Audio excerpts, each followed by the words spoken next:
Good morning, good afternoon, and good evening, ladies and gentlemen, and welcome to another edition here on the NDB Media Network of Trekking Across the Universe.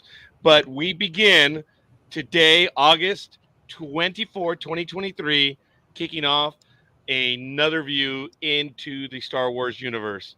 Thank you, everyone, for joining us. If you are having difficulty joining us on the network, head on over to YouTube where you can find us.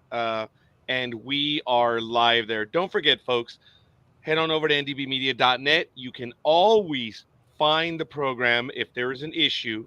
You can always find us right there on the network.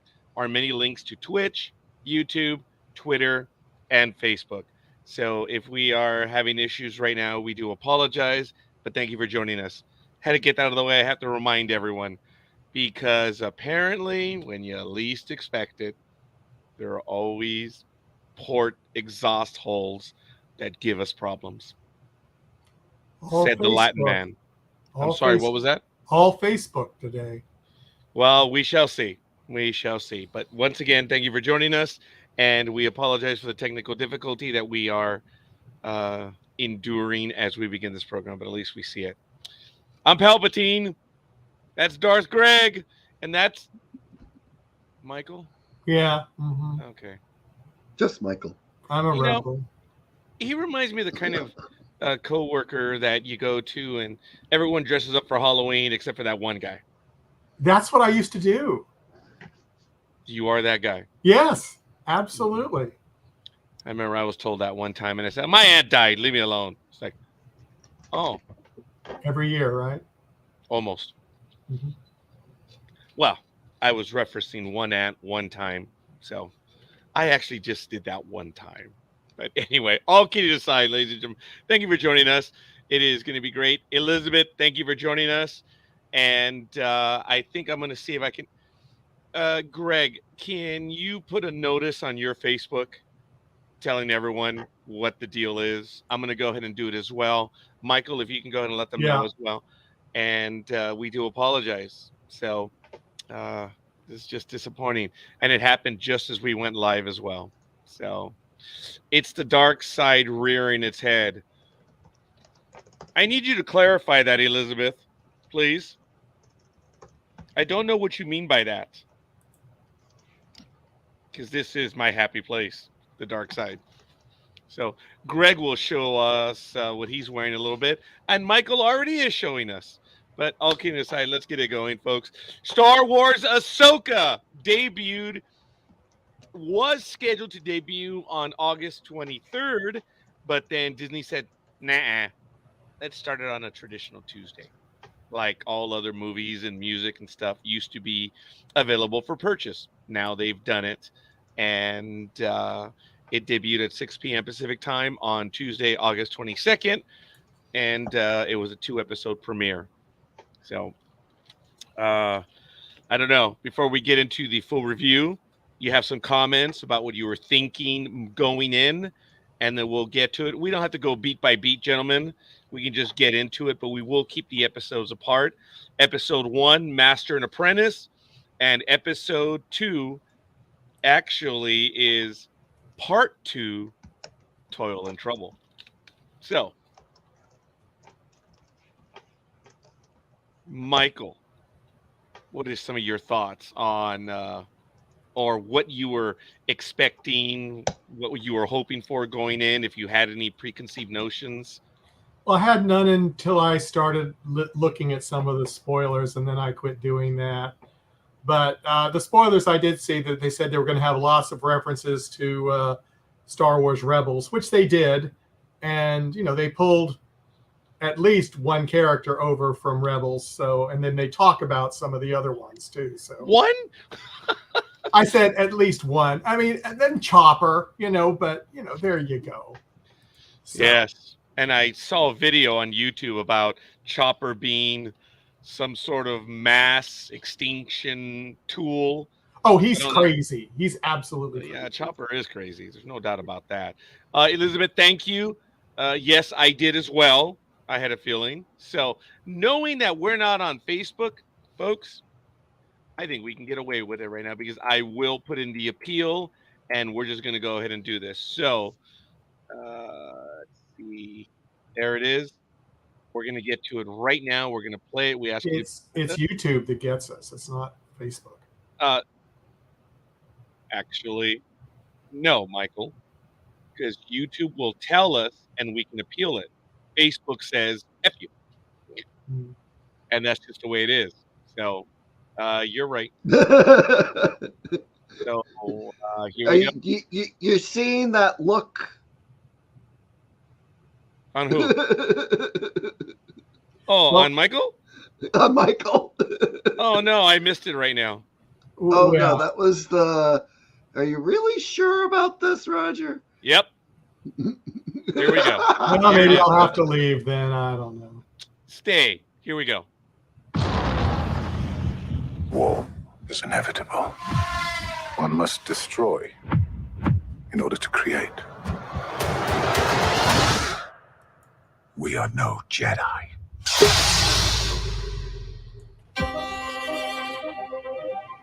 I started hearing whispers of Thrawn's return as heir to the Empire. What happens when we find Thrawn? Power, such as you've never dreamed.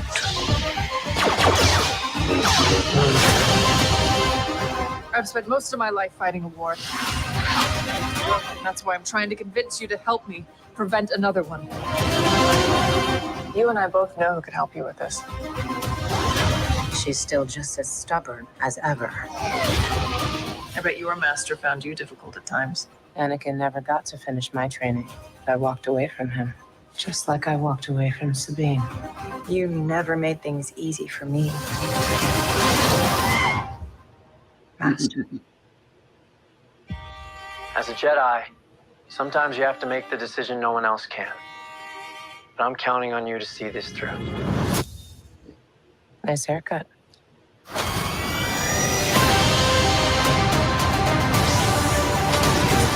Sometimes we have to do what's right, regardless of our personal feelings. Buckle up. If we don't stop Thrawn, everything will be in vain. You have no power. Anakin spoke highly of you. I'm not here to discuss my past. We have a lot of work to do. Once a rebel, always a rebel.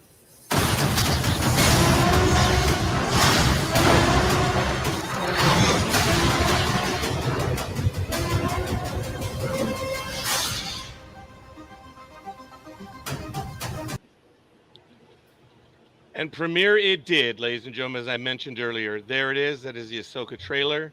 And obviously in the trailer, there's quite a bit more other than just episode 1 and 2, because I was thinking to myself, when she said buckle up, I don't recall seeing that in episode 1 or 2. But I guess that's the, that's the trope. I'm going to steal a line from Darth Greg right now, where it's something that we get our hero to come up with a great fancy line, such as Data in Insurrection, lock and load, or Worf in First Contact, assimilate this. So I guess one of her lines was going to be buckle up, but we'll see. Greg, you're going to have to sit between them and pray. So I don't know if you're a man of faith, but we shall see. Hi, Richard. Well, more of the Spock thing. Okay, very, very good. So there we have it. There's your preview. I don't know, folks, I guess to go with it on the idea, and thank you, Michael, for your first comments on it. To follow up, and then I'll go to Greg and then Richard. I really didn't know what to expect, other than in the back of my mind, I was thinking that this would be a continuation of the storyline after Rebels, only because of what was in the preview, but I didn't give it much thought. I didn't know. I didn't even give it a thought on the timeline. I wanted to see where it was going to go, and I was very much open to it. But at the 6 minute, 30 second, 6 minute, 40 second mark, I tuned out. I tuned out because they said, oh, we need a map.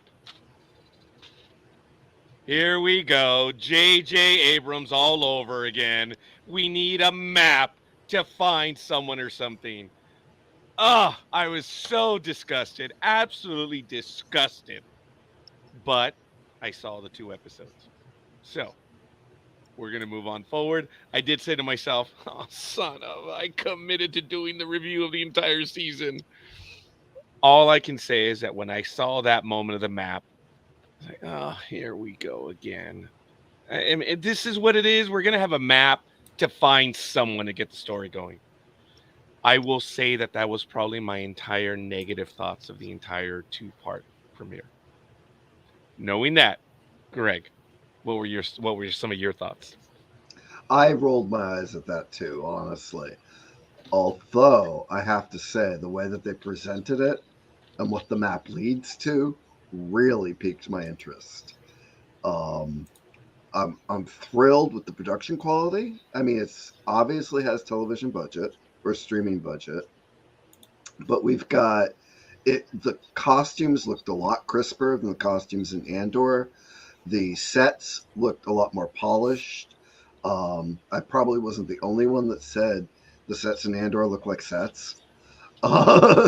So, they kind of stepped it up a little bit, realized they're on 4K, and the actors were awesome to see.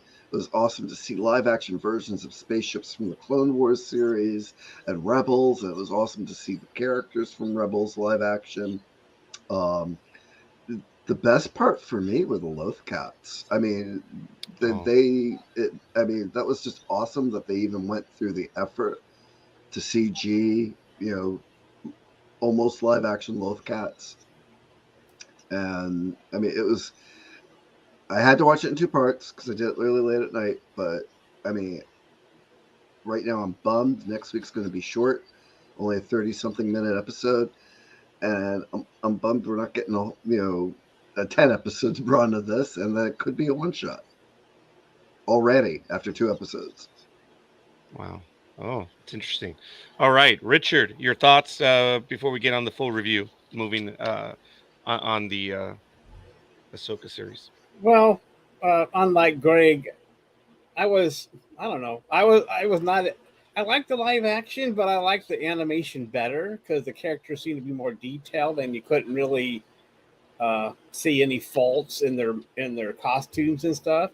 Not saying Greg's wrong. I like seeing the live action, but and it's hard. I mean, and they're right when you watch the trailer and it said darkness, because this doesn't have that lightness that Rebels had. I don't feel so. This is going to be a more darker version, I believe, and that's fine. But Rebels, it was a fun. I mean, it was fun. They didn't take it. It seemed like Star Wars, the way they bantered back and forth and stuff. And this one, so I mean, we're only 2 episodes in. That's true, and we're looking for a map. And I know that's a new plot point that no one's seen before. And I don't know. I was like Roger. I mean, I watched the first episode. The second episode, I was going in and out because I just don't know. I don't know. That's just me, I guess. But I mean, it's okay. I'm going to go through it. But, after watching Strange New Worlds, there's a lot to live up to. I know they're 2 different universes, but they're still making, they're still a series, a science fiction series. And anyway, that's my thoughts on it so far. Okay, fair enough. Have no illusion, folks. I think I was very clear at the 6-minute 30-second to 6-minute 50 mark. It was at that moment that my stomach turned, and that was it. And there was a lot more. But beyond that, we're just going to get to it. I think we're going to be all over the place and talk about, we don't have to go beat by beat, as I mentioned. I'd like to make this an open conversation. And Elizabeth, yes, suck it up, Buttercup. Yes, thank you for that vote of confidence. Let's go storm Hamburger Hill. Or would this be Lothal Communication Tower? I don't know. Sorry. I had a hard time with the first few minutes, but it kind of hooked me. I like where the story is going.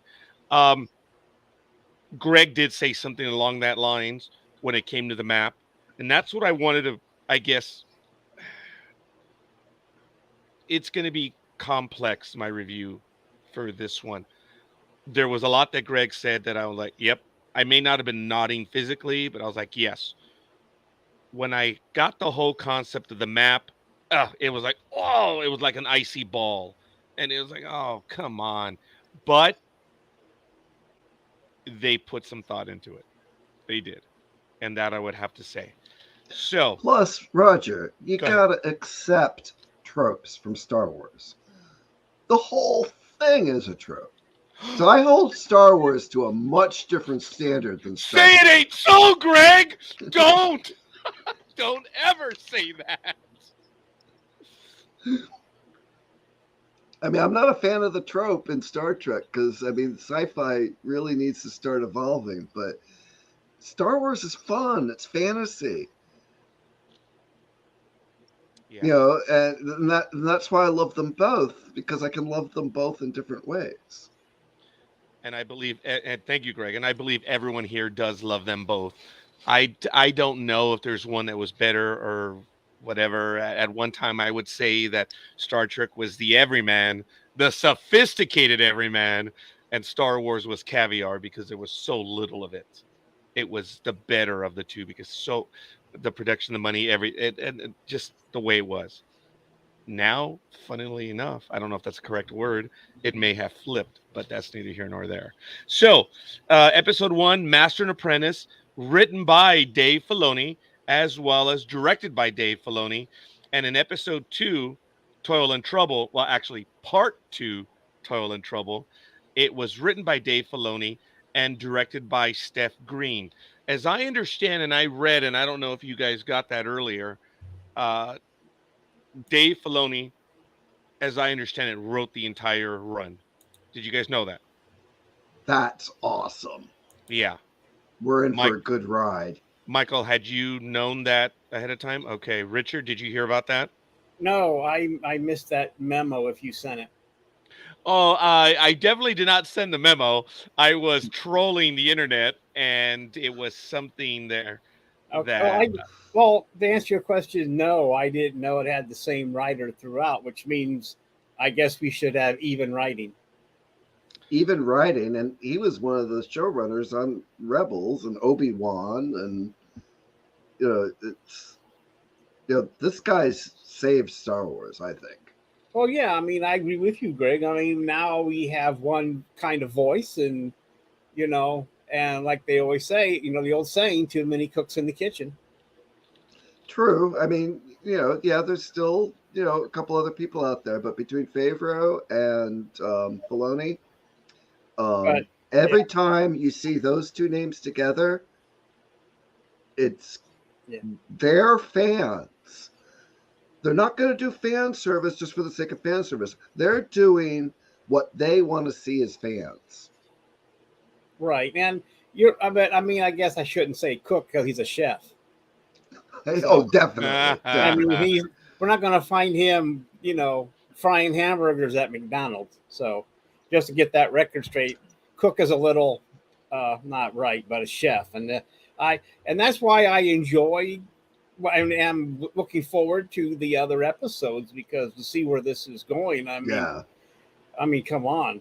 And I'm a Star Wars fan. I mean, I know I compared it to Strange New Worlds, but they're different shows. They're science fiction, but they're still different universes. And so I look forward to it.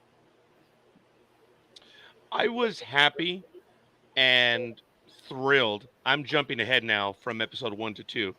That the moment that the young lady, and I'm going to need some help on this, and I know Elizabeth will probably back us up on this as well. The young lady that plays Sabine Wren, I did not see Sabine Wren until she did what she did in episode 2. And she cut her hair. When I saw, I'm like, oh my goodness, I see that. I did. That was smart on the part of the styling, right? Definitely. And let me interrupt you. Alan, thank you. Filoni did amazing things with the Clone Wars series. He added a lot of depth to the characters and gave us a good idea of what went on between Attack of the Clones and Revenge of the Sith. Alan, I appreciate that comment. Yes, I like that. Folks, we have it. We actually have quite a few people joining us live, and we ask you, let us know who you are, and where you hail from. What part of the galaxy are you from? The outer rims, the inner, or are you from the uncharted sector, the uncharted regions? So let us know, and appreciate the comments. I don't know if I went to this one early, Elizabeth. I had a hard time with the first few minutes, but it kind of hooked me. I like where the story is going. I do too. The character Syndulla, I like General Syndulla. So I was on the. She grew on me by the end because she's really not in the first episode. I don't think as much, but quite a bit more in the second episode. I did appreciate, and seeing Chopper, I guess live. It's relatively speaking when you think it's all digital.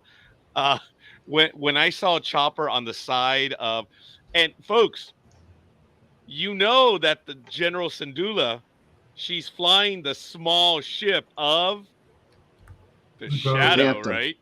The Phantom. Oh, the Phantom. I apologize. The Phantom, yes.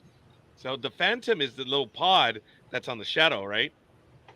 The Ghost is the big ship. The Ghost! Oh Ghost my is the God, I big can't ship. believe it. Yes, the Ghost. Yes. Mr. Canonista. No, that's just Star Trek. Oh, okay. Thank you, Ellen. I appreciate that. We will not. I like that. Yes, so did I. And you know who was my pleasant surprise? Ray Stevenson was in this. Folks, if you saw Rome on HBO, that's Ray Stevenson. I noticed it halfway through. Go ahead, Greg. This is his last performance. Did he Ray pass away? Stevenson passed just after production ended. Oh, that's right. I did read that. Yeah. So there's, I don't remember if it's in the beginning or at the end, but there's for It our says friend at the Ray. very beginning. I think it was. Yeah. It was either at the beginning or at the title card for Ray. That's the one. It confused me. I had forgotten. Yeah. It took me a minute to realize it too, and then I saw his name in the credits, and I'm like, "Oh, I'm so glad they kept his performance, and that they'll figure out how to deal with that later."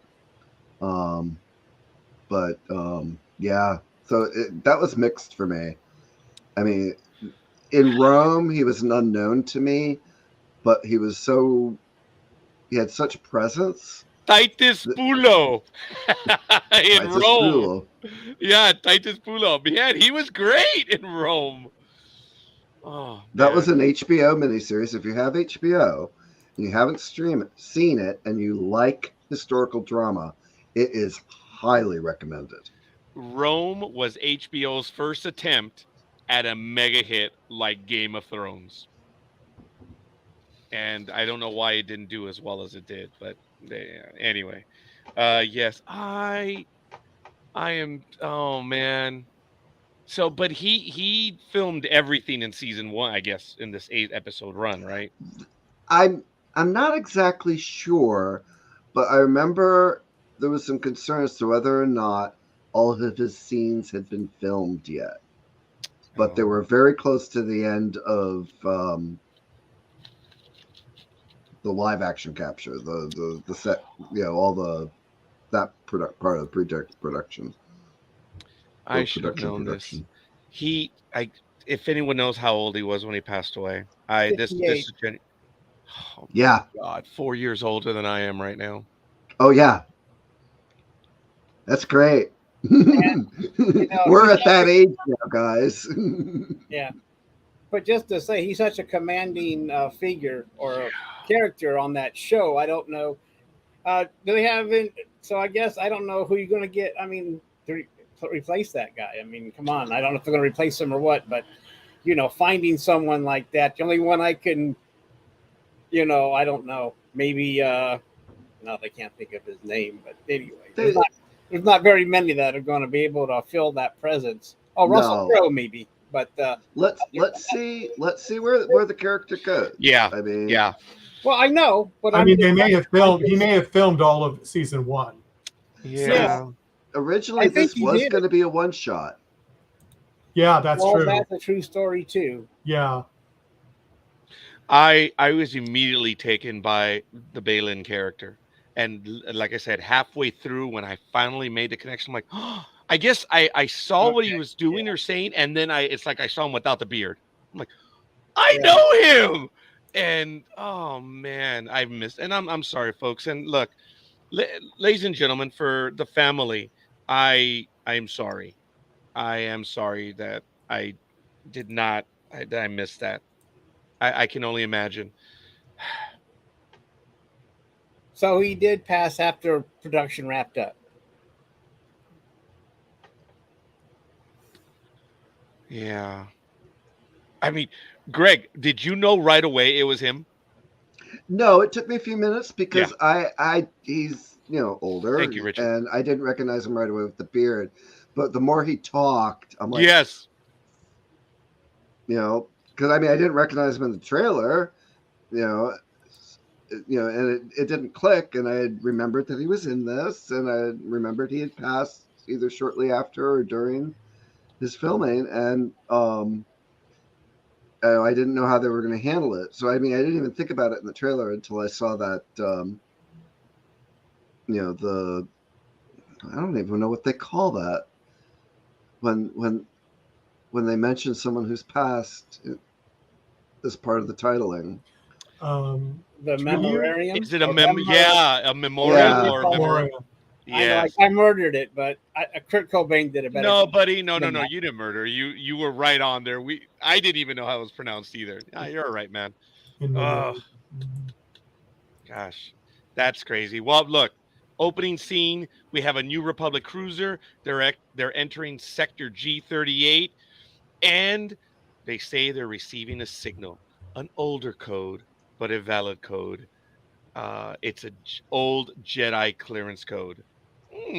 Really, says Captain Hale. All right, I had to try. Let's get these comedians. We know the Empire is trying to do what they're going to do. Hale knew what was going on. Well, so he thought. And he's, well, if they weren't Jedi, they were evil. There's the Sith. So yeah, it's like it was like, oh, why didn't he take more precautions? It was just like, oh, how you doing? This and that and the other, and then kaboom. I think because the New Republic has been punked by these guys, and he referred to them as, you put on a good show, you Imperial trash. Why don't you guys just surrender like the rest of them? And then they do their thing. And let me see.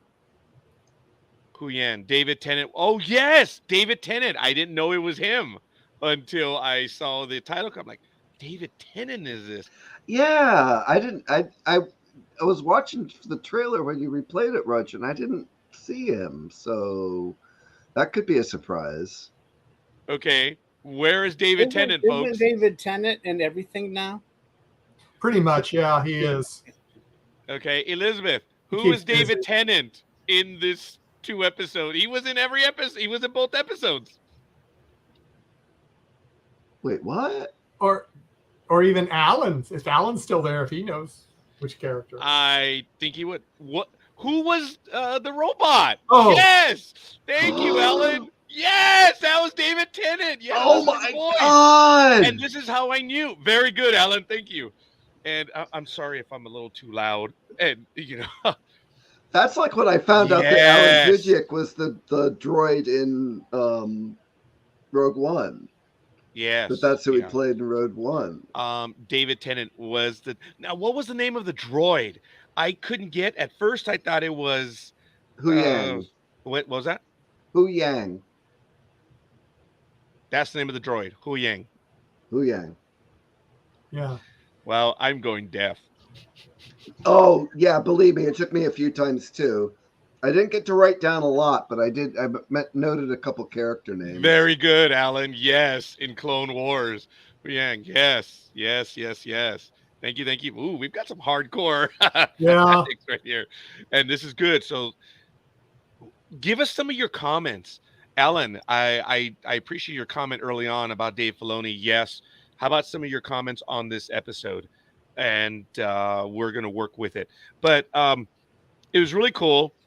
Captain Hale had to jump on these guys, but he didn't think that they were threatening in any way whatsoever. Look, when you walk aboard a ship and you have a Jedi hilt, yes, you did. Yes, you did, Elizabeth. All right. I'm having a flashback to religion class. When Father Zeman, when you get an answer right, he would throw you a Hershey's Kiss. Yeah, take that however you want. I'm talking about the chocolate. The Hershey's Kiss. So, Elizabeth, I threw one at you as well, and Alan received one too. So, take it how it is. If they're carrying Jedi hilts, come on, man. What are the chances that they're going to be force-wielding individuals? He didn't think that they could be evil. And that was his error. It was kind of cool when he pulls his weapon out of his holster fast, but then Ray Stevens says, "What are you going to do with that, pal?" And he grips his head. I thought he was going to make him shoot himself. Oh, I did too. Yeah. Yeah. I'm on board with that too, Roger. Yeah. It was really cool how they chewed him up. Oh, and shout out. I did not know her name. I did not hear her name any time in the first 2 episodes. The apprentice for Balin. And I saw it on the preview. I believe her name is Shin. I think that's right. Yeah. Okay. They could have messed up her character. And Dave Filoni directed, written. Let me tell you, I don't like her, but I thought she did well. She didn't play a cyberpunk. She didn't play a ruthless. She is evil. She's aggressive, but she's not stupid, you know? And it's I thought she was a wonderful character. I don't know what your thoughts were, but I was taken with her. I don't like her, but I think she was good. You guys know what I mean when they're really evil and they're good, and they didn't go overboard. Michael, your thoughts maybe on some of the characters what are some of the characters? Yes, Elizabeth. Yes. Yes. Here's another one for you. Right. Oh, kisses. Yes. And let it be known, Elizabeth, it came from me. So it didn't come from Richard, didn't come from Darth Greg, and it didn't come from Michael. So remember that. My arm's not good enough to throw all the way to Sacramento. Sorry, Elizabeth. Oh, you're closer, Roger.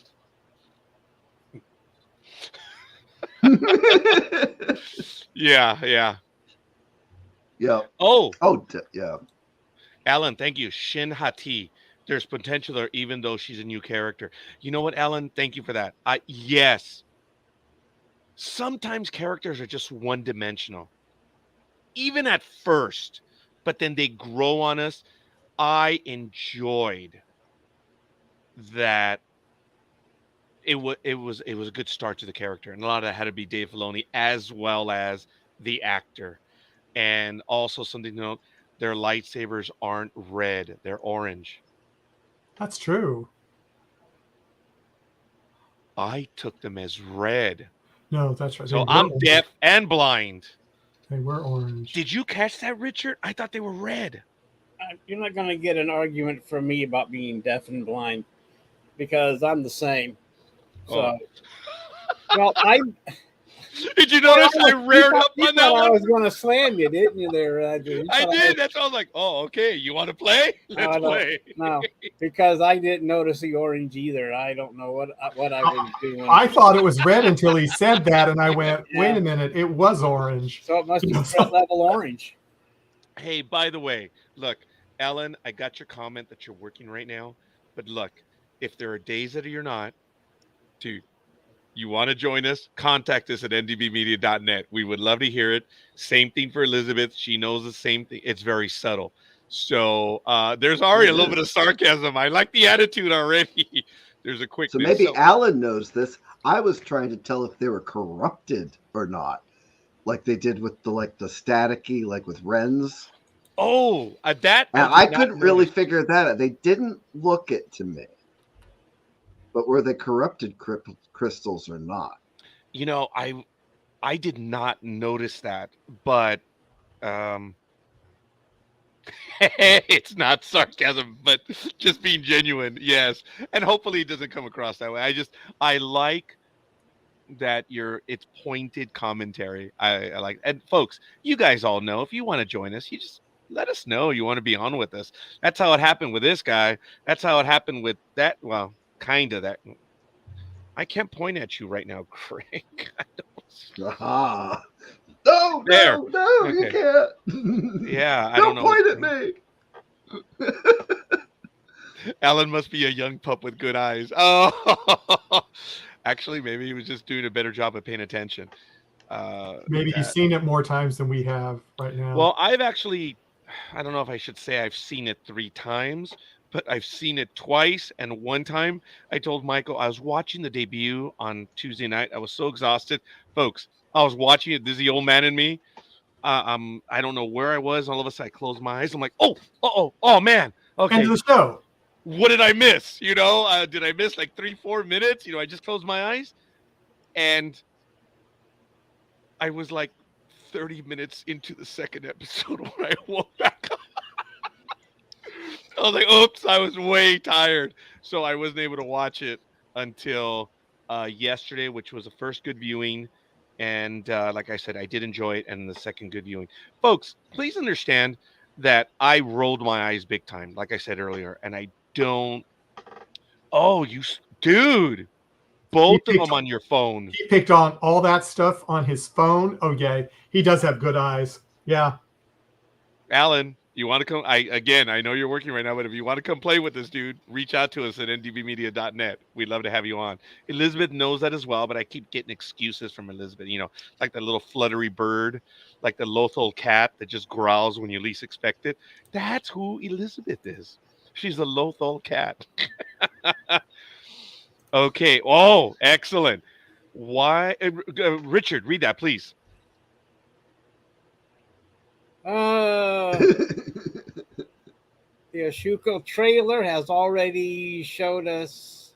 Okay, well, with Balon and Shin. Yeah. The reason they're orange is because they're going to be antagonists. So I guess that makes sense. Okay. Up until this point, and there have been some moments when we've had the different colored sabers, but almost exclusively, folks, red has always been evil. The original colors were blue and green. And I don't know if you guys, well, yeah, actually, this is a safe place. This is a Star Wars audience. The only reason that we had blue and green, George Lucas said that he wanted to signify that it was another lightsaber. That's why Luke's was green later on. So it was just, they were blue and green for the good guys, and they were red for the bad guys. That's all it was. Until we received, or I should say we saw the Phantom Menace, where good old Shaft himself requested. Oh, Ellen, it's okay. And I think that's where we all get it. We all get it from the internet. So yeah, if it wasn't for TikTok and Google, we just sit here in silence. I've been busy, so I haven't seen any of the posts. I've been lucky. I have not seen them as well. I'm going in blind on this one. All right, Elizabeth. So you are the Lothal cat, and all right, you're cute and fluffy. All right, well, fair enough. With only like 3 very skinny toes. There you go. Okay. All right. Well, we had that moment where Shin just goes wild and starts ripping through the security detail aboard the British. Aboard the New Republic ship, and the combat was good. It was efficient. The minute their lightsabers come flying out, the security detail tried to respond, but before they were thrown back. I mean, it was good. It wasn't the slow response time where you see someone's saber come out and they go after the first guy, and they're the seconds where the other guys are just standing around. There was none of that here. It was like there was some good editing done on this program. Yes, it was. It was done very well. It looked good, because oftentimes we see a battle. Look, how often do we see our heroes in karate fights where they're up against 10 people, but only one person attacks at a time? Remember? So it's kind of like that did not happen. Newer ones have gotten better. Yeah. Do you think they had a bigger budget for this one than maybe some of the other ones? I You can't mean- answer that since there's some. I mean, I can't answer it, but I would have. So anyway, I don't know why I said that, but I can't answer it. Can you answer it, Greg? They must have. I mean, unless like with Unless they've Stranger gotten Worlds, better they put at stuff. everything. Unless they put everything into the first episode. No, the CG alone in these is crazy. Yeah, folks, I don't know how much they're spending, but if we go by We'll what have Game to of look and Thrones see how was many doing, bottleneck episodes there are during the season. yeah, That may be our answer. Game of Thrones was spending $7 to $9 million an episode. Star Trek is spending 8 to 11 million, and I have to believe the same economics or Republic credits are being used for, this as well. Somewhere, I'm figuring they're easily between the 9 and 10 million. And folks, I don't know if there's been a shortage of money for any of the Star Wars things. I don't know. They're spending the money. It's on screen. It shows, and I'm eternally grateful for that. The budget is 15 mil per episode. Oh, mother of Really? mercy. Oh, golly. Yep. That's a lot. Yeah. And I'm just saying, and that's like, holy crap. I mean, that's the word I Star got. Trek II: The Wrath of Khan was filmed on an $11 million budget in 1981, 1982. So it says, no, that's not right. That's the, well, where's the rest of it at? That's Really? Spent up to 25 Andor million an cost episode that. on Andor? There was a lot of money Ooh. spent on Andor. See, what are we Yes. doing here? Why is it not showing me the budget for the one we were looking for? I Must have did been all not read travel. that correctly. I'm sorry, folks. That is wrong. Maybe we don't have that number yet. And Maybe. and it also, it depends where this is coming from. It might not be official. It might be speculation too. I don't know where the information. Yeah, we probably don't know that yet. I cannot. So I'm sorry, folks. I jumped the gun. I saw the price, but didn't read. So sorry about that. But if they spent 15 on some of those other ones, Sorry, Richard. I didn't mean to. We might get a crate dragon, Alan. Oh, that's right. And well, we already had one in the Mandalorian as well, so we might get lucky. Oh and get God, another one. yeah, we had Yeah. the Mandalore. Yeah. but Oh, that's right. Oh, yeah. I forgot about that one. so we know it's probably a lot of money. Yeah. Okay. A lot of Aside, makeup, good costuming. Yeah, I didn't get to mention I love Shin's costuming and styling. I love that was the good. wrap. yes. Maybe can I say it now about the two of them? At any Now- moment. Now that I know that they're orange lightsabers and I wasn't sure they were corrupted, I don't think they're Sith. Oh, I sarcastically in my notes, and I always have to brag because it's always all about size. There were 3 pages of notes, but actually it was 2 full and maybe a quarter, 2.5 for episode 1, and 2 pages for episode 2. That's some of the shortest reviews I've had. So I refer to them as the Sith Jedi because I didn't know what they were, Greg. I liked that. I think you and I were on the same page on that one. Ray Stevenson's character had several lines that made me think they might be Gray Jedi. Okay, please tell us, Gray Jedi. So there's been a thing going around about the Jedi that don't follow the Sith or Force wielders that don't follow the Jedi or the Sith strictly. So we know that Ray Stevenson's character is was trained at the Jedi Temple. And there's a few lines that indicated he respects the Jedi ways. Yes. So even though there was a comment about there always being 2, a master and apprentice, indicating that they're Sith, their robes are gray, not black. Yeah. Or at least the underrobes are gray. But, I mean, even before Anakin turned, he wore black. There's been other Jedi that have worn other than the neutral beige. Kit Fisto's were dark brown. Mace Windu's were dark brown. You know, Yoda's tunic under his wrap was dark brown. Yeah. So this could be what I've been hoping for a long time, to like expand the idea of the Force. Mm-hmm. And don't forget, they're talking about a new film for Rey going forward. Yes. And the Yes, big thing of the last trilogy was that the the Jedi have to end. Yeah. I appreciate that comment. I actually am really happy with myself because Greg and I think all of us in the chat, I think all of us are on the same page. I didn't know what they were, and that's why I call them Sith Jedi.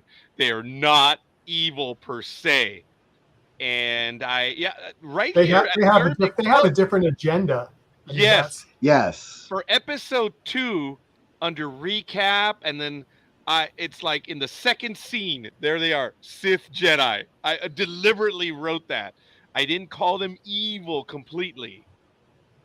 Because I never thought that the witches of Dathomir were exclusively evil either. You know, Okay. if you looked at them in D&D terms, I mean, they're probably true neutrals, if more than anything. Very self-serving. They didn't do a lot of good things. They did a lot of mean things. But, they were very unto themselves and self-serving. As a matter of fact, yes. The Witches of Daffodil, right? I had trouble getting that. No, I got it wrong. I said daffodil, right? The plant. You said daffodil. It's daffodil. Yeah, the plant, the flower. The flowers. What are they again? Did you do that intentionally just to make me roll my eyes? No, I'm not that smart. No, I'm not. You will correct me, obviously, moving forward. So let me do all the names, Roger. Oh, you got it. You got it. That's my job on Sports Talk with the guys, folks. So I'm really happy with this. So we see the whole thing happen. They take the bridge. They just shatter, and they actually just screwed with the whole ship. They didn't just take what they wanted. They left it messed up. I was expecting to see the wheels or, removed from the ship. It seemed like that's what they did to it. They really messed with it. So after that happens, we know that Tano is visiting a planet, which it's assumed it's an old Jedi planet with a ruin on it. That's the vibe that we're given, but it turns out that it is not. And Tano's investigating Ahsoka Tano, and then she pulls a line from a cutscene of Star Wars Revenge of the Sith, where Obi-Wan and Anakin are ambushed by droids, and they're ordered to surrender, and then they do all the baseball moves and stuff, which was kind of funny in the cutscene, and then they tear through and go straight through. So I was like, oh, that's an homage to a deleted scene? I thought that was creative for those of us that have seen it. But that's what those two producers do. Yes. Okay. But did you guys see how she cut through the stone? Asking all these difficult questions. Difficult questions I ask. Yes. And I try to ignore them. She, for lack of a better word, she whipped out the sabers. And did you notice that when they went into the ground, she was not holding them? Yeah. Yeah. And she cut through them. Of course. Mm-hmm. Yes. Ahsoka is not only dangerous, dude, she is bad, man. She can do some things that others had not done. Because remember, usually when the lightsaber would leave your hand, it would turn off. Unless you deliberately threw it at someone. But it was just interesting where I caught that on the first view. I'm like, hey, wait. Was that bad editing? Did they screw up on the CGI? But that was cool how she cut through and she went straight down. And she had a good grasp of what was going on. She checked out the pillars. She saw the images. She lined it up. And she just very carefully played Indiana Jones before Indiana Jones because of its galaxy far, far away. And I really thought that she was going to have to run out of the temple and have a ball chasing after her, but hey, didn't happen. So, or the three little balls that were or around the room. snakes. Or snakes. Yes, that was good. I like that. So she breaks the seal and finds a snitch. Oh, I'm sorry. I mean, a little ball. Or it was a remember-all. And then what was the last one in the 5th Harry Potter movie? Remember, everyone has a memory. What were those things called? Remember, they go into the Ministry of Magic, You know and how everyone long has a ago that memory. We need our friend from the Ark to. Elizabeth is going to help us out on that one right now. Well, I was referring to higher up than Elizabeth, but no. Oh, okay, fair enough. Well, I yes. Higher. Yeah. Somewhere from Washington State? More is going on than we know. Canada. His character was trained Jedi, and Ah. he's doing this for a higher purpose. Yes, no doubt about that. She breaks the seal, finds that little ball, and then she ascends and finds a droid right up there. I refer to them as an assassin droid, and it was really cool. It was almost like a cowboy movie.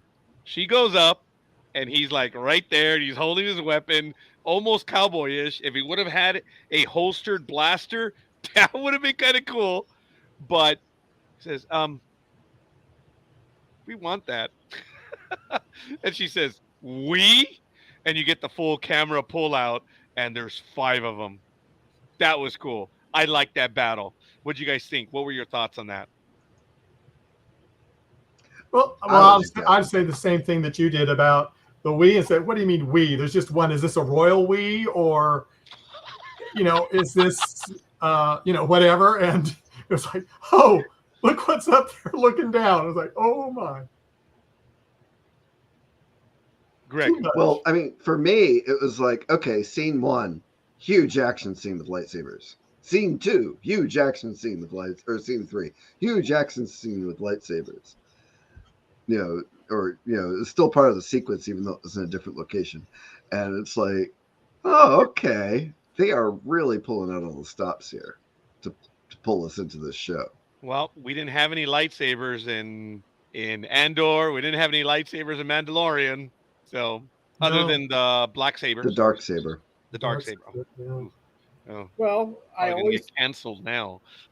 When there's always, going to be a battle, and there's always going to be. I tell everyone, look, it's never one-on-one. You've got to have them surrounded at all times by villains. And I mean, if you see it in Avengers, Iron Man or whoever, they always got, there's like 10 people around them. I mean, nobody wants this one-on-one stuff hardly anymore. So this is just basics. It's great. I mean, he says we, and you're like, what do you mean we? And then they pull back, like you said, Raj, man. And then there they are. So that is just great drama and great action because, we know that there's going to be some butt kicking no matter how many there are. Yeah, it was definitely good stuff.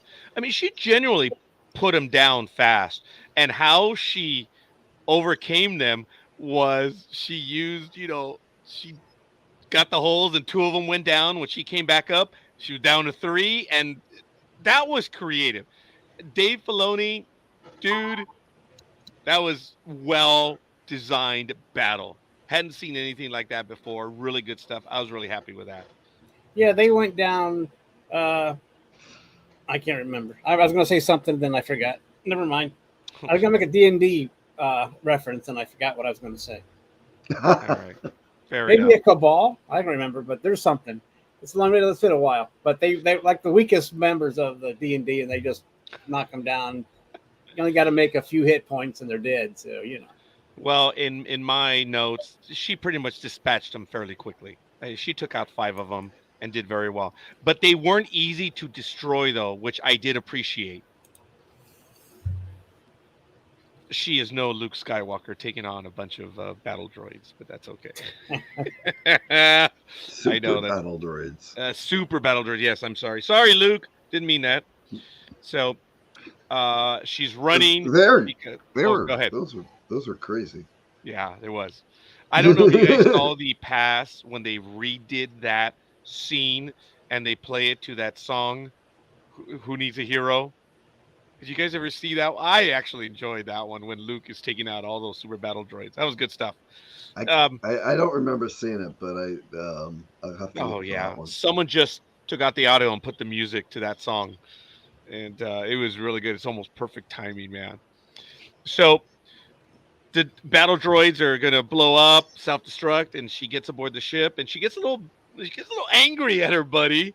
She says, "Well, if you didn't separate, well, this is Jedi protocol." Like I'm programmed with Jedi protocol, and she's like, "Yeah, we're gonna have to talk about that moving forward." I almost got a line from a comedy movie from Independence Day. Remember, we gotta improve our communication. So it's good. And he tells her, "Well, had you had a wingman, we wouldn't have had problems." So that's the first idea of her needing a Padawan. And then she says, "Look, I found the map, as Morgan said." And how? Well, let's just say I didn't follow standard Jedi protocol. What did she do? What did Ahsoka Tano do? Did she use her force powers to mind rape? Did she physically beat her up? Did she threaten her with an inch of her life with a blade? What do you think Ahsoka Tano did? Maybe it was cutting through the rock. I don't know. We hadn't seen that before. I don't know. She says she got the information from her. So. Well, that's true. Yeah. So I mean, she would have had to torture her. Ooh. Remember, it's only a Geneva war crime after the first time. So it's never a war crime the first time. I'm sorry. Yeah, but Geneva isn't in that galaxy. No, they're not.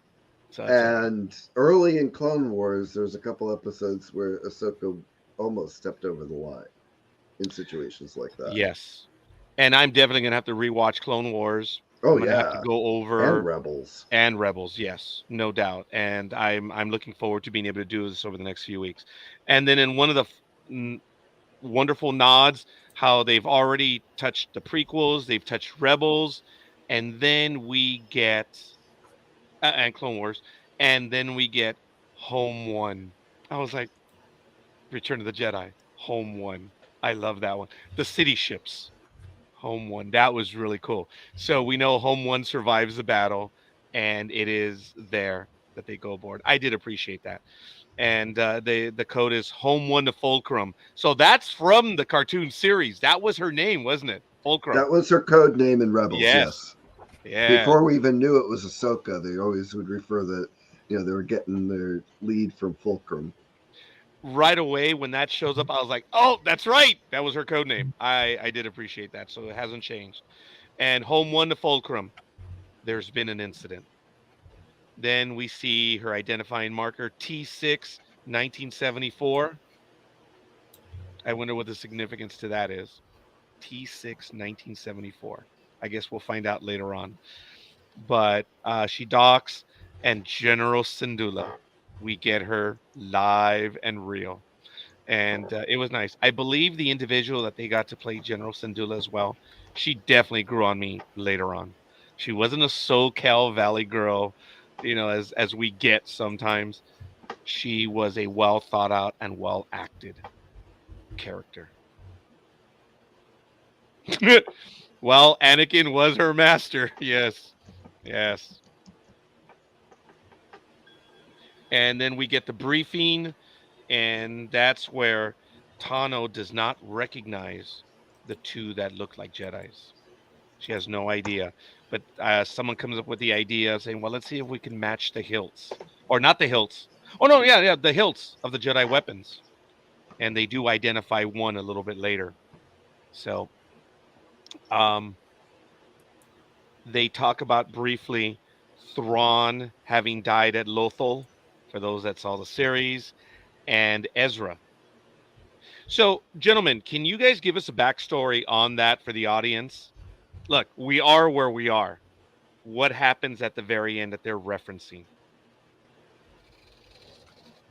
Yeah, I started to relook at things because I thought I have forgotten a lot of Rebels. I wasn't sure they were actually referencing something that happened at the end of Rebels, because I didn't remember Thrawn dying or anything about him getting exiled. But I just found something on Disney Plus that I hadn't seen before. It's called Rebels Shorts.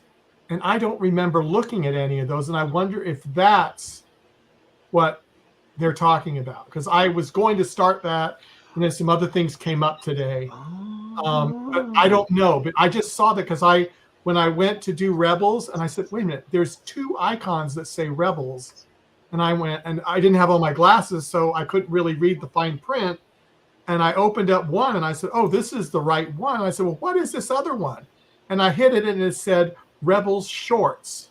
Yeah, I only watched a couple of those. They were like little shorts. Well, I'm just wondering if it's in there, because I don't remember what they're talking about either from the series. That's why I decided to go back to Rebels and look at it again, because I must not be remembering a lot of things. But yeah, I've had a really crazy week. I had fully intended to rewatch the end of Rebels to prepare for this, and so did I. Yeah. Things just didn't happen. I want to thank Greg for that comment on the 1974, which was very good. So I posted it right there in the chat. Good stuff. It had to have been someone's birthday, so I got it. It was a good thing. Well, I was thinking it might have been like having to do with the production of the original movie or the original script.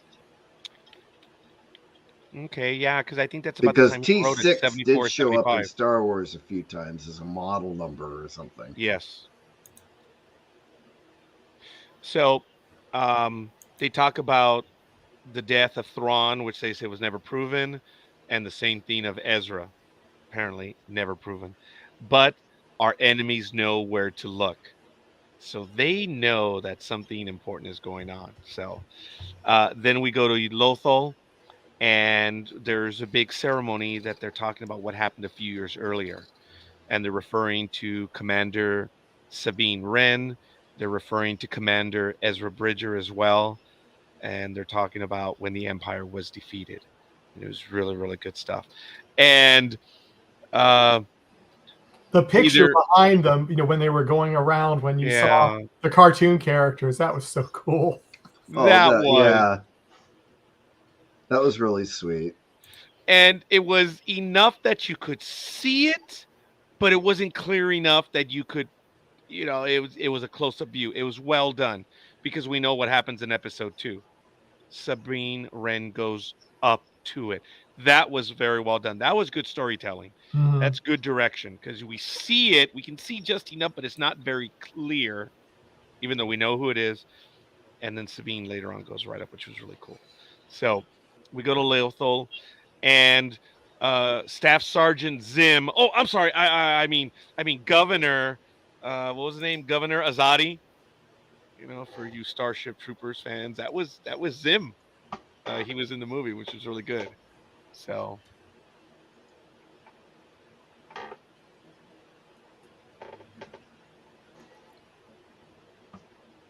Oh, I'm sorry. I thought I saw a comment right now. So. No, that was your post. No, there was. I received a comment. Also, Mr. Krabs. Yes. That's where I heard the voice from. Yeah, actually, yeah, you're right. No, it's. I thought I received an instant message from someone right here. So sorry about that, folks. Okay, so then Azadi's pissed. He's like, "Come on, where is she? Come on, man!" So he puts a full APB. Find her. And the senator has to start talking. He didn't want to, but he was ready to go. Actually, I don't think he was ready to go. But the image of Sabine Wren hauling away from the city because of what is going on. There's a lot of feelings there, completely unresolved. She didn't want to be there. She knew exactly what was up. She was there a few minutes before, but she took off. And where was she riding? She was riding away on her Harley. That's the image that I got. I don't know. What are some of the comments that you guys got?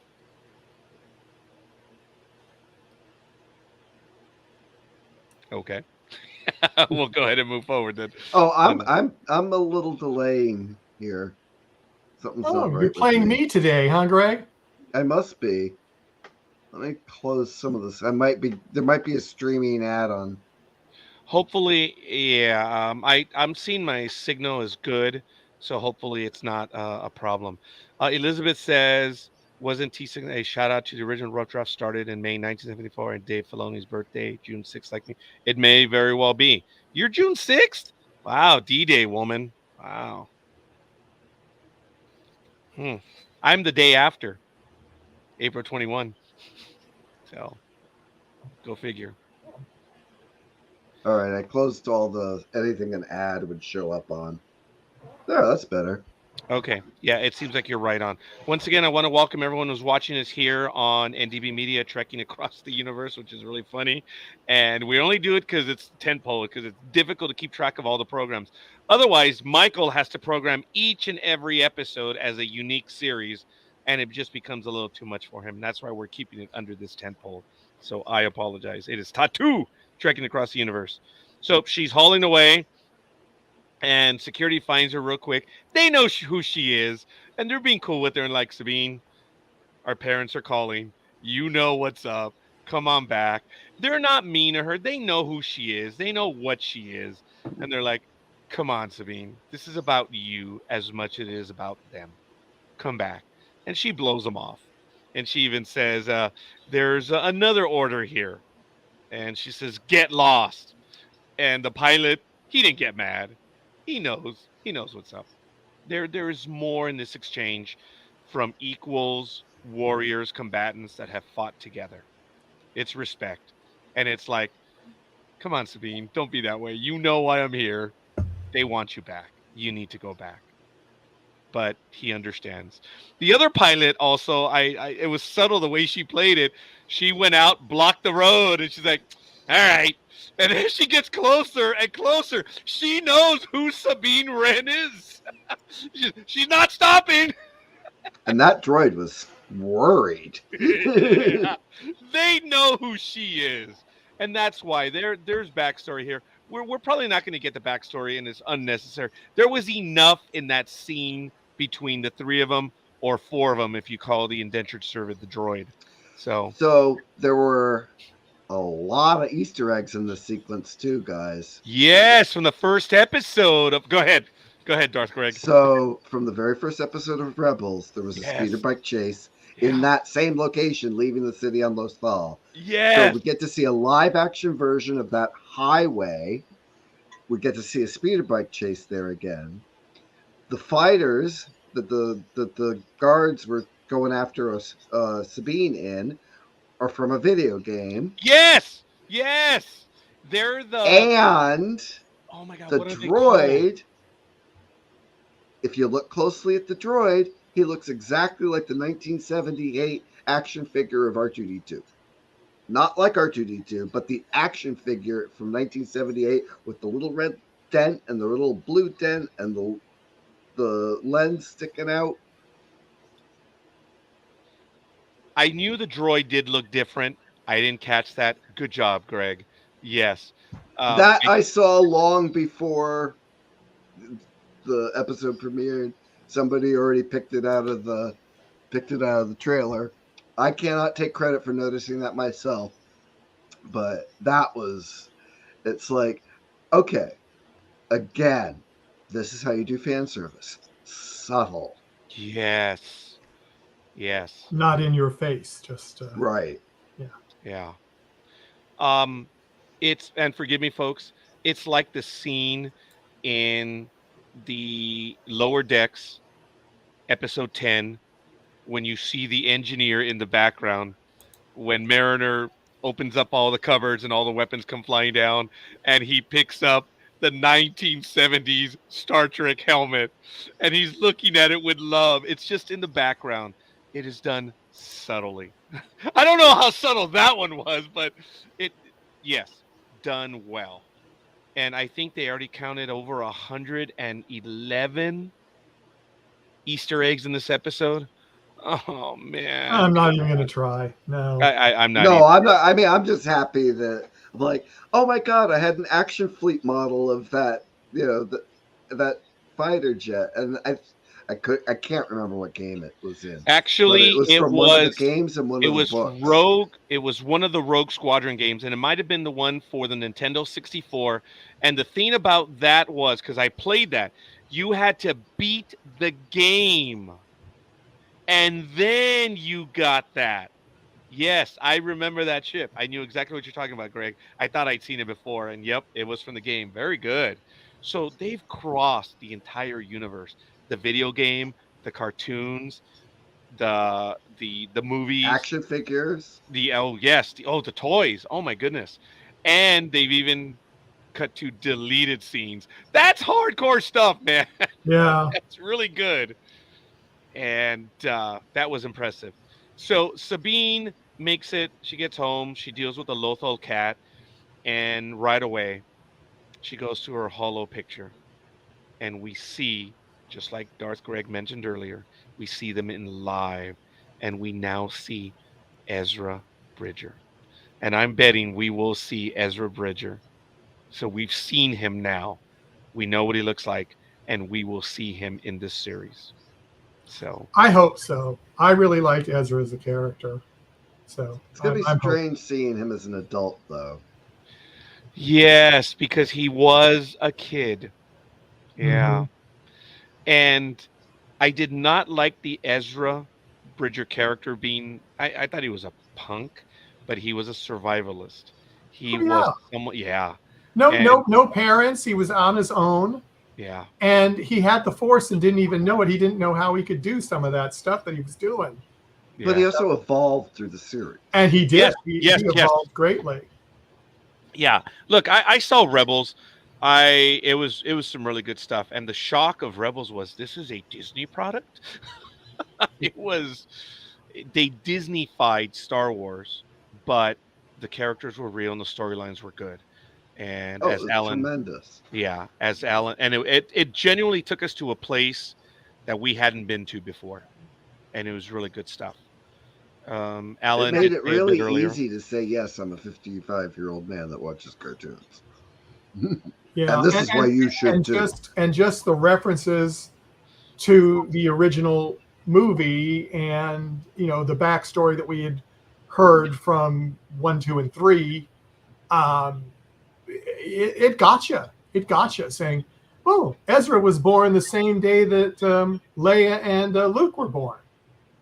I mean, that was kind of a revelation. Oh my goodness, I forgot that. Yeah, and that was kind of like, oh, so he is kind of important to all this story, and he did. He developed. My favorite character on Rebels was Sabine Wren. I thought she was so cool. The second character I had an affinity for, oh my goodness, I'm forgetting his name now. Freddie Prinze. Kaden Jarrus. Yes. We had Zeb Aurelius. Yes. Was Zeb the alien? Yeah. Well, a couple of them were aliens, but now monster-looking alien. I don't know what you call it. A little sidetrack here. Yes. Zeb's styling is actually after an early production sketch of what Chewbacca could have looked like. Oh, really? Oh, I did not know that. And in the first episode of Rebels, in that speeder bike chase, they were chasing a Imperial transport that we had never seen in Star Wars before, except Kenner produced it as a toy. In 1978, you could hit buttons and it made noises, and you could put your figures in it. Which we eventually saw in The Mandalorian, right? We also saw a version of it in The Mandalorian as well. So there's a parallel in this whole scene. They made a toy cannon that didn't, they made the look of a toy cannon, because of the droid that looked like a toy. Yeah. They had the ship, the transport that was a toy and never seen before, even though it was probably based on a McQuarrie design. So we have these Filoni is I don't know if he's planning this stuff or it comes naturally to him. Or Favreau, one of those two guys, or both of them together. It's okay. Dude, they're just hardcore. A lot of it just comes naturally to them. And then they work the other stuff, and they deliberately spend the time working it. Because a lot of the stuff is, as you say, subtle, it's background. But Filoni, everything that you're pointing out, that's deliberate. That is well thought out, the connections that they're making. Yeah. That's not accidental. That is well thought out. Yeah. Thank you, Ellen. It can't be a coincidence. Yeah. I mean, I was exhausted when I watched this Tuesday night, and oh wow, I'm like, so was beaming ear to ear. Every scene, it's like,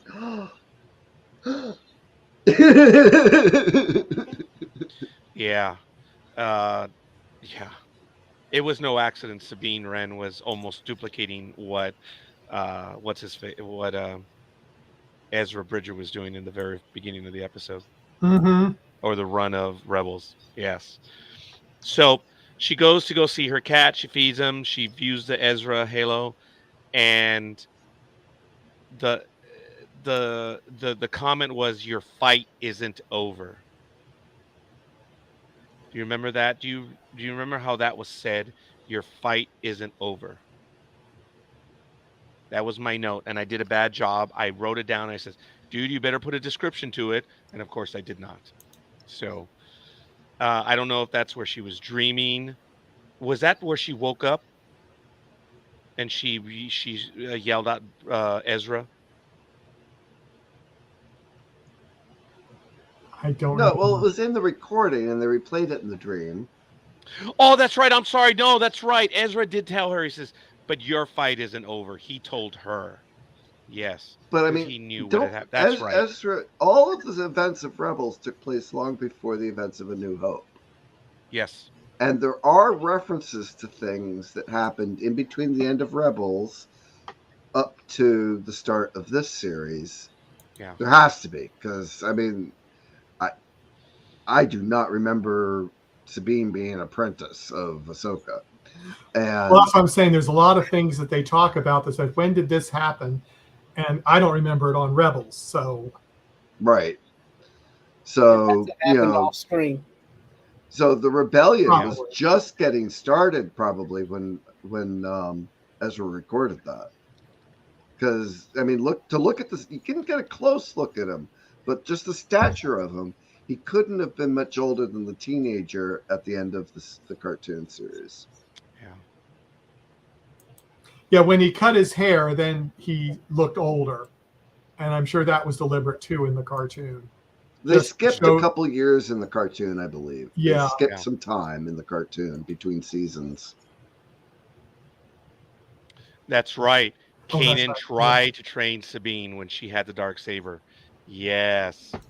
I had forgotten that. Thank you, Ellen. You're right. So once that is done, we head back to the ancient temple. The Night Sisters of Dathomir, was it? Is it? Dathomir. Dathomir. Close this. Dathomir. Okay, fine. Dathomir. Phonetically, Roger. Yeah. We don't have our guests from Europe on with us. That was so damn funny. Jeez. Anyway, they call her a witch. She says, "I like to say survivor."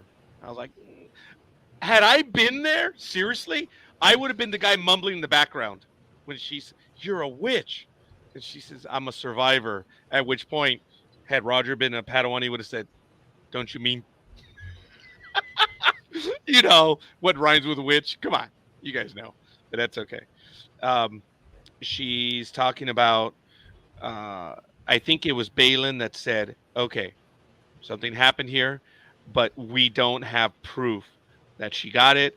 We don't have proof that the map was vaporized, whatever. We don't know. But we don't know if the Jedi has the map or was vaporized." He says, "Well, then you know who you need to go find, right? You have to go find Sabine Wren." So they know a little bit of the history too. So right after that, we go back to Lothal, and she's at home. There's where she dreamt of Ezra, and she awakes to Ahsoka's arrival. And there they had some unfinished business between the two of them. There was quite a bit of stuff that happened in that conversation. Okay. We did lose Richard. I do apologize, but thank you, Richard. I just got a message from him that we lost him for the rest of the program. Oh, Um, okay. Not just technical. no, yeah, he said he had to go right now. Um, so uh, it's right there where Ahsoka says, "I think I know how to find Ezra." So, Yeah. yeah, that was very important. And then we switch to another thing. Nothing is certain, except although our enemies are looking for Thrawn. Tano and Ren discussed being Jedis, and there was some heavy conversation right there between them. And that's where we get, I believe, the first moment where Ren tells Ahsoka, "Well, you failed me. You hung me out to dry." And Ahsoka admits it. I was a bit surprised by that. And there are some things that are thrown in Ahsoka's face at that point. It's not only that, she apparently did some things to other people as well. There were other moments.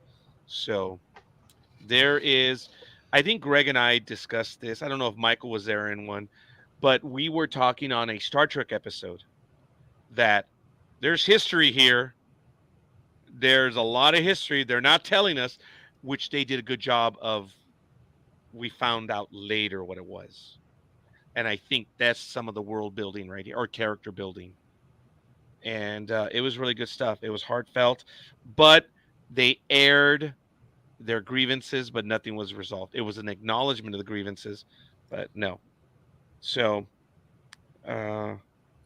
Before I forget, one thing, since I restarted Rebels today, there was some comments at the beginning that I had totally forgot. When Ezra first came on the ship, they took a vote of who wanted him to stay and who wanted him to go. And Sabine was one of the ones who said, "Bye-bye. Don't want Ezra on the ship." I forgot. And I had forgotten that too. And so now we're seeing how much she admired him or became best friends, all through the show. But at first, she didn't want him on the ship. I wanted Sabine and Ezra to be Rey's parents. But I don't think I could. The timing was right. The timing is right. Because that's what I had thought the first time I looked at, met Rey. I said, "Ooh, I wonder if Ezra's her father." And I really thought that because she was so good with the Force. And I also wanted Sabine to be Obi-Wan Kenobi's daughter with the governess lady from Mandalore. Like she wasn't really a Ren. She was I can't remember the character's name, but Obi-Wan had a love interest in Clone Wars. Oh, yes, Bo-Katan. No, not Bo. Sorry. The woman that led Mandalore at one point. Oh, the episodes where they yeah. introduced Night Watch before they introduced Bo-Katan. Yes, you're right. And that's I think that we get the first hint of that in the first season of the Clone Wars. I don't remember. Yeah. It's been so long, but I'm watching that one as well. I'm already on episode 19 of season 1. I'm rewatching Clone Wars. I'm rewatching everything. So, yeah, there's a lot there. They're tying it in very well with this stuff. So she's got the map. I'm sorry? Makes us watch it again. Yes, and because we want to. That's the thing, folks. Not because we have to, but because we want to. She's talking to Ren, saying, "Hey, look, we need your help. This is Satine, Alan, dude, you gotta contact us, man. Satine, I forget her last name. How do we pronounce that one? Kryze. Yes, thank you, Alan. Look, folks, this is what we do. We love everyone join us. Look, one of our most recent individuals that joined us is the gentleman who's on with us with the ARC, Jag. He was a fan. He was in there and he knew a lot. Come on in, and he did. So, folks, this is the People's Network, NDB Media. And we've got another new co-host coming next week. Actually, we do. We have a brand new co-host that's going to be joining us next Sunday. Or no, I'm sorry, next Thursday. And I tried to get him on tonight, but he's on vacation and he said I can't do it tonight. Yeah, he has his priorities straight. Yeah. So she says, you can't take the ball. You got to keep it here. But this is going to help us. And it's like Ren isn't fully there as far as Ahsoka's concerned. She goes, do you know what this means? She goes, of course I know what it means, but she doesn't say. And she says, look, this is about preventing another war. So, yeah. And then, of course, Ren leaves.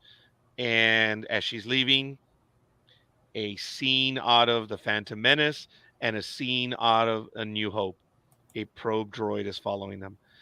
Maybe The Empire Strikes Back as well. A probe droid. But yes, we get that imagery. And Ren arrives at home. And I appreciate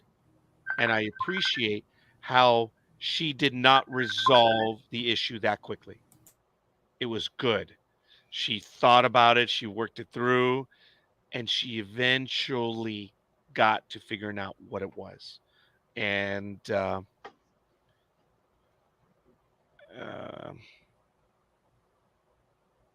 she says her cat is no help. She says 3 figures. What's with the 3 figures? And she says 3 faces. It's a question. And then the key. She starts maneuvering it. And then, of course, we had a flashback to the 1970s, 1980s. Rubik's Cube, folks. So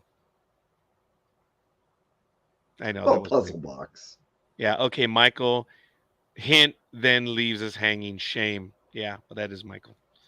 So he got something obviously that he had to step away for. We see the image of the galaxy, and then we see some sort of a portal, transition, whatever. I think they call it reflex point in the second episode.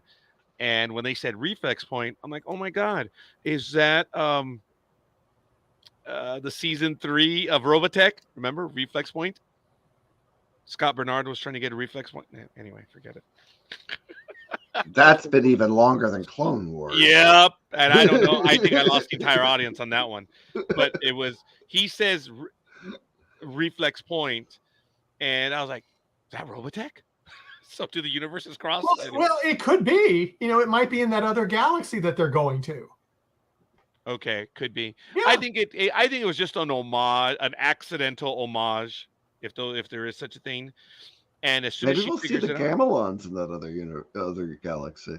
Oh, that would be Star Blazers then. Your motto, very good. Yeah, everyone in the audience is like, "Huh? What? Cartoons? Folks. Okay, cartoons." So the droids attack, and they got the map and destroyed her work, which was really perceptive on their part. And the apprentices go into a big battle.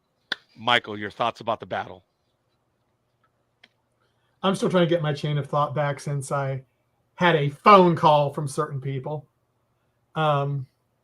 Which you mentioned. Wasn't me. Well, yeah, but you mentioned them on air, and then they called me. So there. Our future guest? No. What the hell did I mention on air? Well, look at Elizabeth's comment there. I don't know if you brought that up.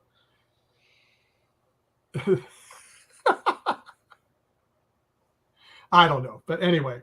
Okay, you have to tell us later. Yeah, put it in the private chat, damn it. Put it in the private chat. Okay, Greg. This is what I get for missing meetings. So, that's what you forget. That's what you get for missing staff meetings, Doctor. Yes, the staff meeting was 4.5 hours. No, now it's 5.5 hours ago. Yeah.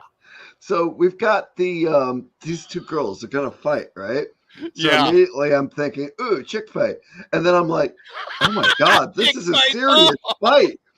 Yes. And it's like, and then afterwards, okay, so I did see a couple comments. I mean, oh, it's a first. I'm like, you know what? Yes, I did briefly cross my mind. I'm like, but okay. they're clothed and they're kicking ass. This isn't tugging hair and, scratching nails. This is a lightsaber fight. Sabine, could have stood to, stick with her training. But, oh my God. I mean, so we get 3 lightsaber fights in the first episode. 3? Yeah. Is it 3? Hey, wait a minute. Didn't Asajj, Ventress, and Ahsoka duke it out? Oh, yeah. Yeah, in the cartoon, yeah. Okay, but in live action. Yeah, it was a solid fight sequence. It was really good. It caught me off guard. I thought Sabine was tentative. And she, you could see the body language. She was advancing with her saber forward. That's not what Jedis do. No. But I think that was her That's Mandalorian a Sith training. move. I'm sorry, what? It could have been the Mandalorian training. Oh, okay. Could have been the Mandalorian. Okay, that's fair. Yes. Because I don't think she has the Force. If I remember right, she really in episode 2, we realize how much Force power she has. And then but then it's like, oh, she's learning. Yes. That robot was a jerk, dude, in episode 2. So the battle was really good. It's a quick battle. It's efficient. We don't have long speeches. We don't have anything. It's just they mean business. This is a fight, not of equals. Sabine was able to hold her own. She's a Padawan, but she got beat, and she got beat good. And she was impaled, and she's falling down. Ahsoka arrives, and she falls back. And that's how the episode ended. Wow. So, first episode, folks. Your comments, your thoughts, and then we'll give it a quick grade. And then episode 2 moved lightning fast. There was a lot in there, and we'll get to that one. So, episode 1. What are your thoughts, Michael, Greg, overall, and then Elizabeth and Alan, please. And then we're going to give it a grade scale. Remember, English grade scale A to F. No, they don't really use that anymore, but that's a whole different thing. I enjoyed it.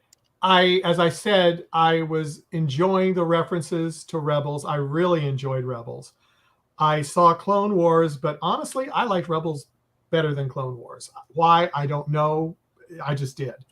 So I was really excited, as I said earlier, to see Chopper in better live action than he was in the cartoon, because he was going, I mean, that's what he did all the time. Though, in the scene, it looked like Chopper. It did. It looked like his Chopper. Little mandibles or whatever they are. And I just love that. It felt like Chopper. It looked like Chopper. The same tone. It was really good. Alan it was already featured more in the second episode, though. Ooh. Right, yes, and that's why we're jumping around. I didn't know that. No, I didn't know that I did not know that. Chopper voiced by Filoni. Wow, that is really cool. Oh, okay. So Alan already gave us an A- to B+ range. Okay, that's good. All right. So what were some of your thoughts on that, Greg? Oh, Michael, I'm sorry. I just love Chopper, and that's my big thing. Okay, but I got a feel for what you thought of the episode. Greg, what'd you think? I gotta say an A-. I can't really quantify what the minus is yet. I actually loved it. We didn't get to see the ghost. We didn't get to see, Zeb. I was kind of hoping, because we got to see Zeb in Andor, that we'd get to see Zeb in this.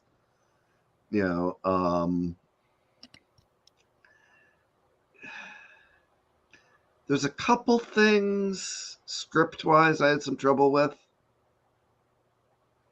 but I haven't gotten to a rewatch to be able to point them out. It's like back here. I remember a couple times I'm like, I want to rewatch that because I didn't understand what the hell they were talking about. So I'm gonna say minus. I loved it though. Okay. Yeah, I was sorry that it was already way too late for me and couldn't watch them both back to back. Okay, for me, folks, this is a good start to a series. I'm not even going to talk about Obi-Wan. Okay. It was a good start to Obi-Wan, and then, in my opinion, I haven't even discussed Obi-Wan here, and we're not. I just don't want to. I think they screwed with the universe. I think they really did a lot of damage with Obi-Wan. Ahsoka, though, folks, we've used the phrase fan service. We've used the phrase Easter egg, but this is a character that was invented by George Lucas in 2008, I believe. I'll have to be fact checked on that one. When the movie debuted, Star Wars: The Clone Wars, the first non, movie. It was the first animated. It was Star an Wars animated film with limited production release. Yes, and we were there. I was there to see it Theatrical opening release. day. Yeah, I did. I was there, and it was great. Ahsoka Tano in the movie, I thought it was choppy, but there was stuff. And what they did with her in Clone Wars, again, there's some questionable stuff, but it was a character that there was a lot to like. This is something we hadn't seen. Anakin actually had a Padawan, and we learned what happened. It was a wonderful story. So my reservation was, it's not that Ahsoka is my favorite. Far from. Ahsoka is not my favorite character. I really don't have an affinity for her per se, but what they did with her character, there was a lot to like. And then in Rebels as well. This is a good character. And now we see her. Yes, I know she was in The Mandalorian, but we see her here. I'm in. I'm watching. I had my freak out moment when it began because of the whole thing about the map, and I'm still going to freak out about it because I'm never going to be happy with, oh, we need a map to advance the plot. But that's okay. There's still a lot to like. Michael, what was your grade on this? Because Elizabeth said B+. Yeah, I'm in between an A- and a B+. Oh my goodness! So both you and Alan. Yeah, but it's for Chopper. I'm going to give it an A-. I love Chopper. I'm sorry, I do. There's a lot to like, but now Chopper was in episode 2. Was he I even know. in episode 1? So no, we'll probably not. So but that's just because he's coming. I'm giving this A-. That's funny. Exactly. Just because I flipped out and freaked out over one thing, this is a good start. Well, and Chopper was in Rogue One too, so yes, I'm going from that. He was in Rogue One, so he's around somewhere in the universe. This is not his first time. No, it's not his first. But he was not. You just saw him from a distance, but he wasn't doing all the fun stuff that I remember. Which he was on this one. He was on this one. Did you look underneath? And he pulled up. He's like, "Oh yeah, it's right here." I swear that I'm watching that scene. I'm like, "Oh my god, that's me. That is me looking for something." Did you look underneath? You're like, "Oh yeah, it's right here." But I mean, that great toss. Go ahead, Greg. Well, and you're jumping ahead, but oh my god, that was such a fun scene because that was such a Rebels scene. Yes, with Hera interacting with Chopper like she did in the cartoon, and it was fun, and it was good to see that the two of them still have that relationship. Yes, Michael. Well, I was just saying, I mean, I saw both the episodes together, so I feel like it was just one episode. That's why, it was like I just went right from one to the other and went straight through. So. Yeah, I think all 3 viewings, even though I fell asleep in the first one, unfortunately, I did see them all the way through too. And yes, folks, I can quibble, and I'm going to reserve my grade. This was not an A+. This was not an A, but it sure as hell was a damn good start. Folks, we had 3 lightsaber battles. All right. It was good. It was really good. Wait a minute. No, that's right. I'm sorry. I was thinking, wait a minute. Was there a 4th lightsaber duel? That was in the part 2. That's what I was like, wait a minute, there was another one there, but that was later. So I'm going to give it an A-, folks. I like it. This is a good start. I'm not going to say dependent on what happens because we've already seen what happens. So episode 2, which is titled part 2, and I think they're going to keep that one going. Part 3, part 4. I think they're going to keep that with that. It's Toil and Trouble, written by Dave Filoni and directed by Steph Green. We've already talked about this episode quite a bit. Yeah, we So have. We get the recap, and then we close in on Tano there in the medical bay, which felt like the end of The Empire Strikes Back. It looked aesthetic. It looked clean. Obviously, it was a medical bay, and Ren is recovering. And later on in the episode, we see she's got a gnarly hole in her, man. Oh, nice shot, Greg. Great shot. That is cool. That's from episode 2, right? Yes. Yes. That's right. And I think it's in the 3rd scene. Cats in the field. I really wrote that. Cats in the field. And Ezra's tower. And it's like, you know, and you felt like you'd seen this scene so often in Rebels. Yes. With the Loth cats, you know, watching Ezra. You know, and of course, later then we learned that one of Ezra's Force abilities is an attenuation with animals. Yeah. Now, Sabine talks about what she saw, the 2 galaxies with the path in between, and they have a little bit back and forth. And Tano says, okay, I got to go. And she says, no, you need my help. And there was a little back and forth. And she says, no, you've done enough. It was neutral, delivered from a Jedi, but it was laced with attitude. You've done enough. Yeah, it sucked. You begin to see an unlikable Ahsoka here. Ahsoka is stoic.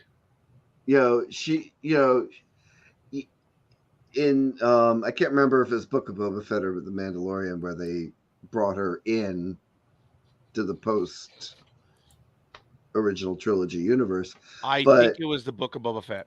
She, you know, you saw someone who was, you know, more mature, like you said, stoic, but like here we're getting hints of, you know, we know why she walked away from Anakin and the Jedi, but you know, Sabine being a difficult student, is that really worth walking away from? I mean, she's owning up to it, but for the heroine. Well, how much do we really know? Well, maybe we do, but I'm just not remembering. I mean, I'm sure Ahsoka had some major issues when Anakin turned. Yeah, and remember, wasn't Ahsoka accused of something big? Wasn't she? As I said, I don't remember a lot of that old stuff. That's why I'm. That was in the Clone Wars, folks. Yeah, I know that's she was, and that's why she left. Yeah, before they could kick her out, right? That she didn't do it. Yeah. But you know, I mean, she had this really huge heroic moment in Rebels where we thought she might have been dead, too. Yeah. I recall, and yeah, and it's just, I don't know. It's like, okay, yeah, you know, the reluctant hero. You know, I don't know. To me, it was like, it seemed like, you know, you wanted this character to have matured and, you know, be someone who came back, but then she abandoned Sabine. And then in this scene, it's like, you know, I probably can't say what I want to say on streaming, but it was like a big middle finger kind of a moment when she walked out that door. That's the way I took it. Oh, yeah, to Sabine, right? Yeah. Yes. Well, that's why I said, you know, she was kind of stoic, but it was laced with a lot of stuff. And yes, Elizabeth, you got out of your A groove. You were giving everything an A. And now you're... Roger gets an A, and Jag gets an A. I thought it was funny that Jag called you. That was hilarious. That was funny. Oh, now you just let it out. It's okay. Hi, Jag. You should join us, Jag. You should live a little, Jag. should join the Star Wars universe as well. No, he's not. He's not in the Star Wars universe. I don't, Yes, and no one is perfect. Everyone has their faults. Yeah. So it's Speak that. for yourself.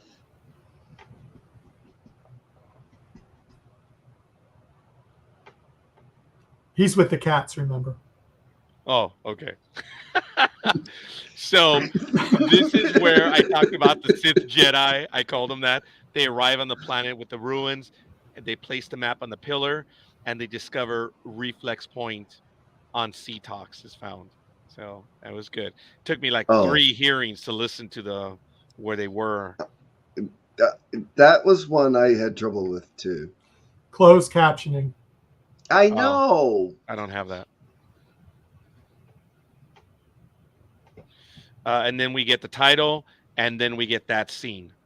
Cats in the field near Ren's home.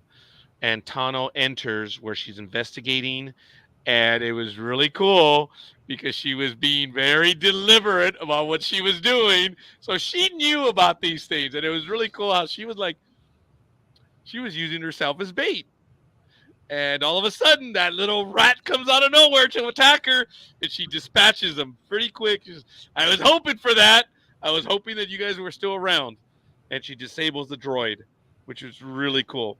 Again, I'm not counting that as a lightsaber fight, by the way. That was very... Yeah, I don't think I am either. That was a clean execution. That was, It's not a war crime the first time. So, I know I shouldn't say that, and I apologize. I'm being very disrespectful right now. It's a joke I heard, and I shouldn't. But a guy in the military says it, and I've told you about him. The fat electrician. He's on YouTube. He's really good. He says it's not a war crime the first time, dude. But anyway, then they return back, and Sabine is really good. She recovers the droid memory. And I wonder if that was an homage to The Rise of Skywalker, when Babu Frick is going into C-3PO and getting the language that they cannot use. But it was really good because they're like, all I have to do is keep it at a temperature and everything's okay. And who's the one that freaked out? The robot. The droid. He's like, I'm cutting this. Droid. That was funny. And the droid's name again is... What? We have it up here earlier. Both Alan and Elizabeth gave me the name. Who? We're talking about David It's not in Tennant. front of me. I closed that one. Hu Yang? Yeah. Yang. Yeah, thank you. So, yes. Then we move on and recovers the memory. There's a now or never. Now! And then they find out that the droid is from Corellia. So yeah, and we have the adventure going on. After that, I believe Hu Yang is talking to. Was he talking to Ahsoka? No, Ahsoka left. So Hu Yang is talking to Sabine and saying, "Hey, look, yes, she did what she did, but you guys complimented each other, but you were also so different."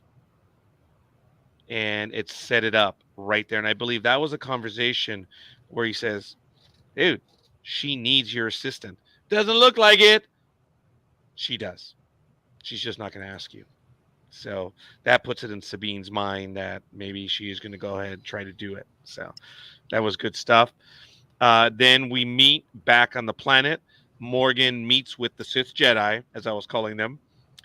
And when she activated it, she used her witch-like powers, and then a scene right out of Star Trek Generations, we get the astrometrics room, which was really cool. The entire map of the galaxy, or maybe the universe, is all around them. That was cool. That was a neat image, and that's why I'm being sarcastic by saying it was from Generations. And she says, look, this is us. That's where we got to go. So they know, and it was good. She was, that's the direction of Thrawn, and yeah.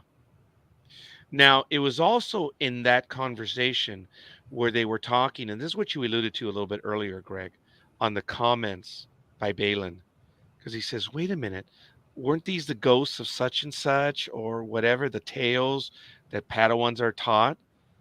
And then they said, well, fairy tales, they're based on truth. And Thrawn calls to us across space and time. I was like,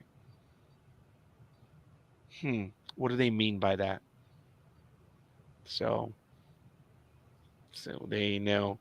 And then Shin asks, what's going to happen when we find Thrawn? He says, war.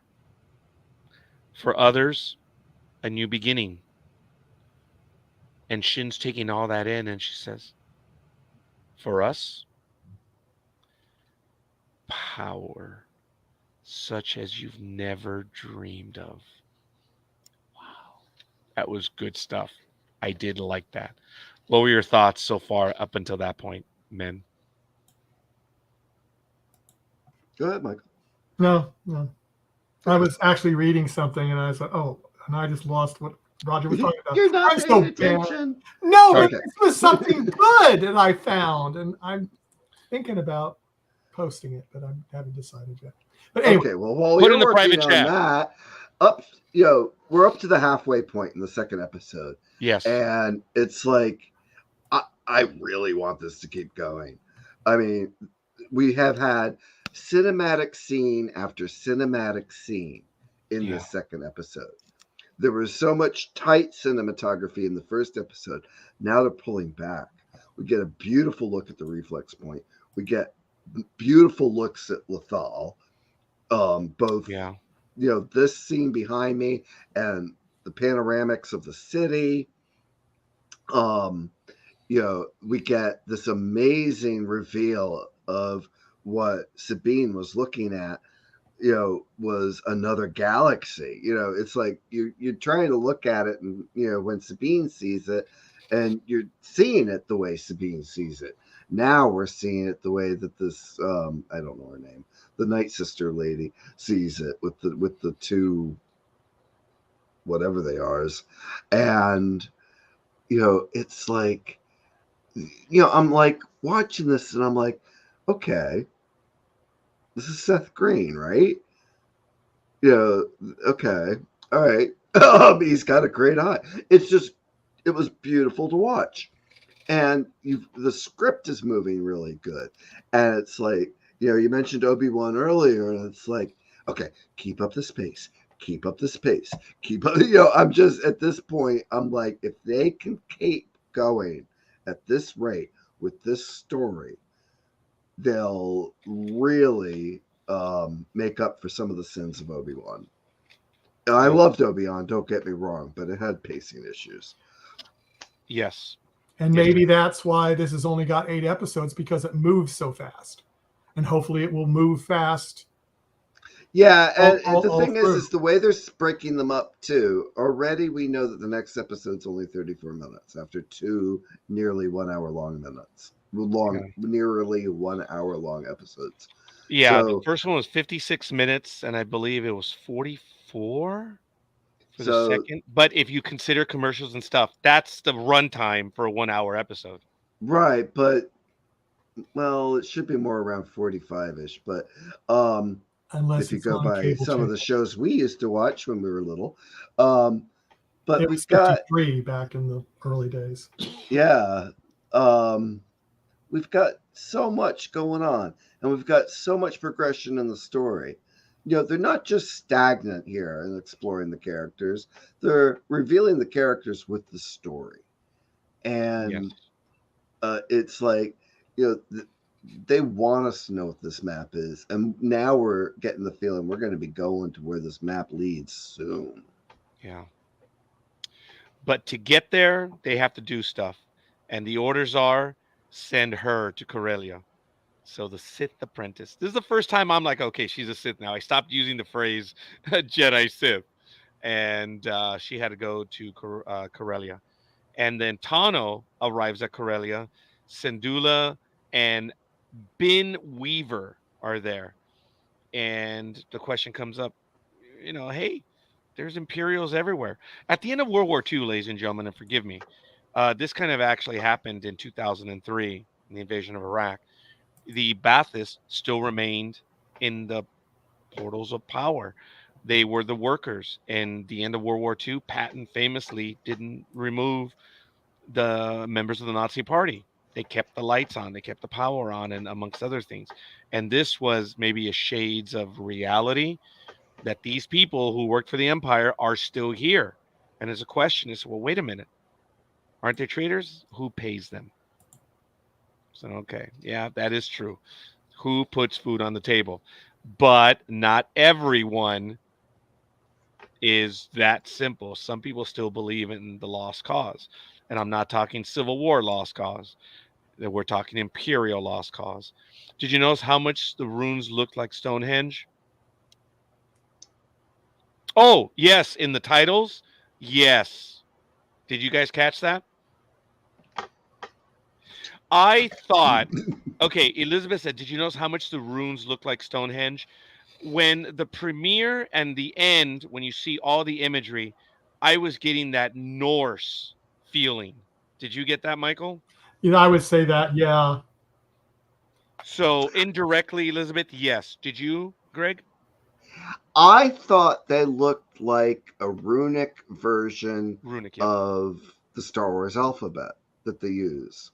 So I Arabic? haven't gotten yet to either look up or try to figure out for myself what the different labels on the closing credits map says.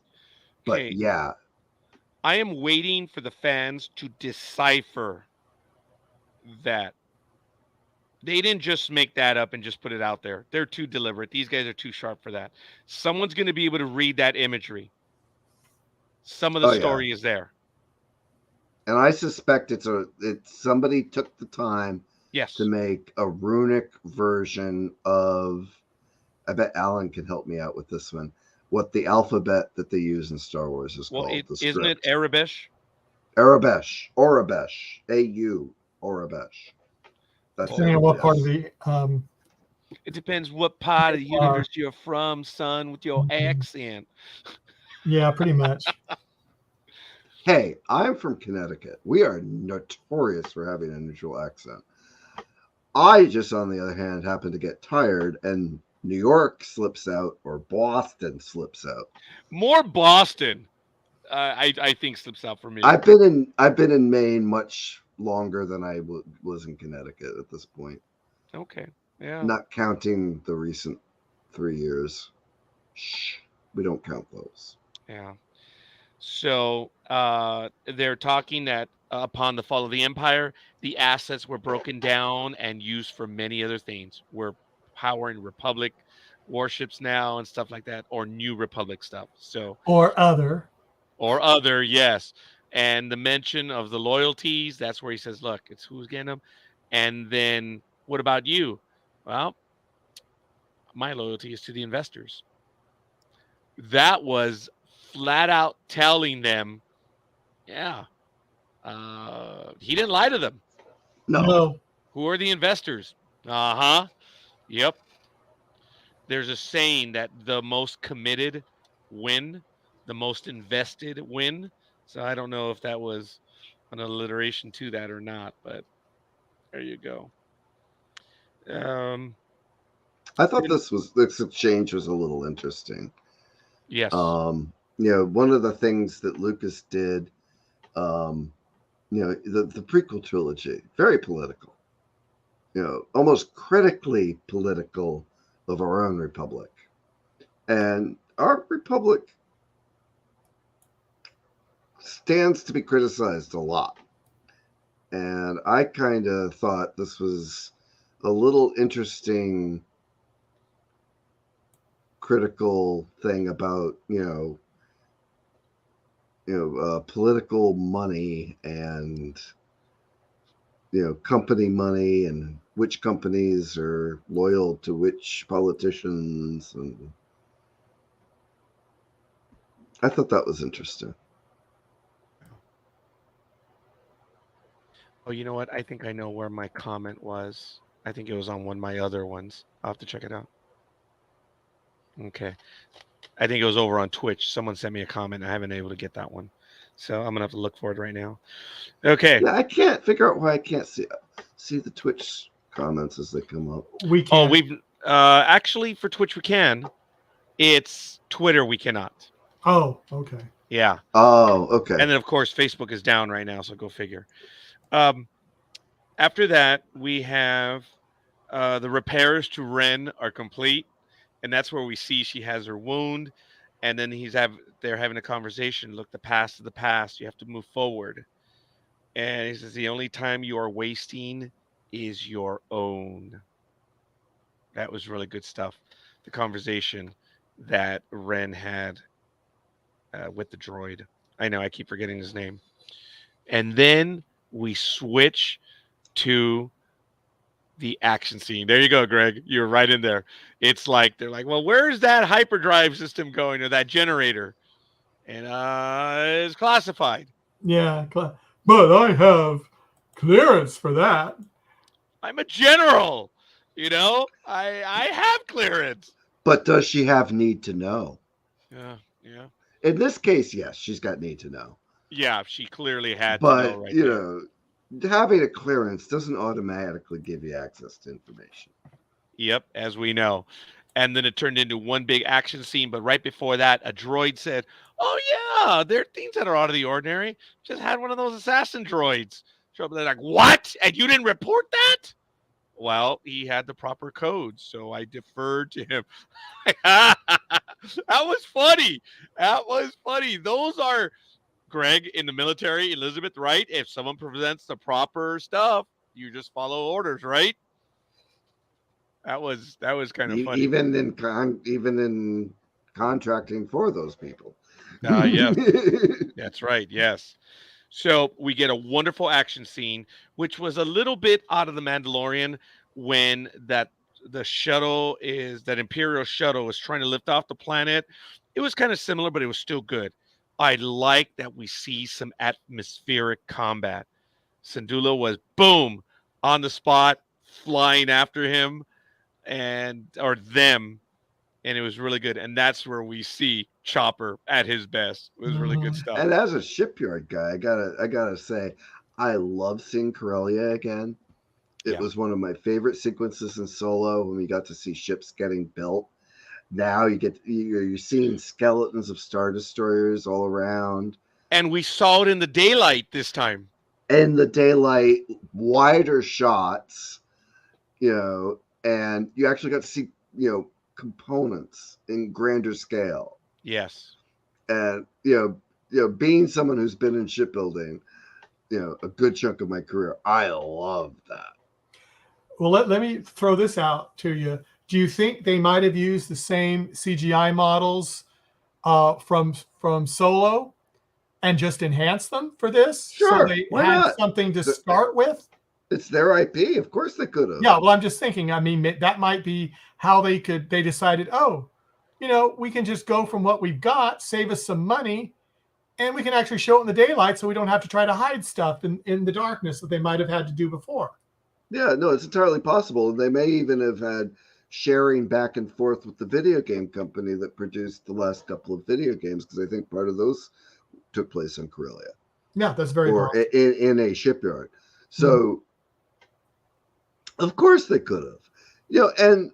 These designs have been around for a long time. They just need, they're not like coming up and approving new designs either. No, but still putting them all together, if they're not in the detail of 4K that they need to be, it still takes some time to enhance. Well, Solo was done for 4K. The video games should have been renderable for 4K because I believe the first one came out after the PS4 Plus came out, which supported 4K. Once you have the models, as long as they're detailed, as long as there's the detail, and then you can even, play with texture maps and like have repetition all over the place. Yeah. And nobody's going to think of it. Fractal imagery is so, look at this grass. All this grass is probably fractally generated. Oh, to us, it looks just like grass, but there's probably so much repetition in it, but it's just enough difference that we're not noticing. Yeah. Well, going back to the Revenge of the Sith, when you look at what they did with the Wookiees, you know there were only 4 Wookiees, right? That was it. There were 4 actors, and they made that whole army of Wookiees based on those 4. So, yeah, they're good at what they do. The shuttle was trying to get away. Tano engages them on the docks, which was really good.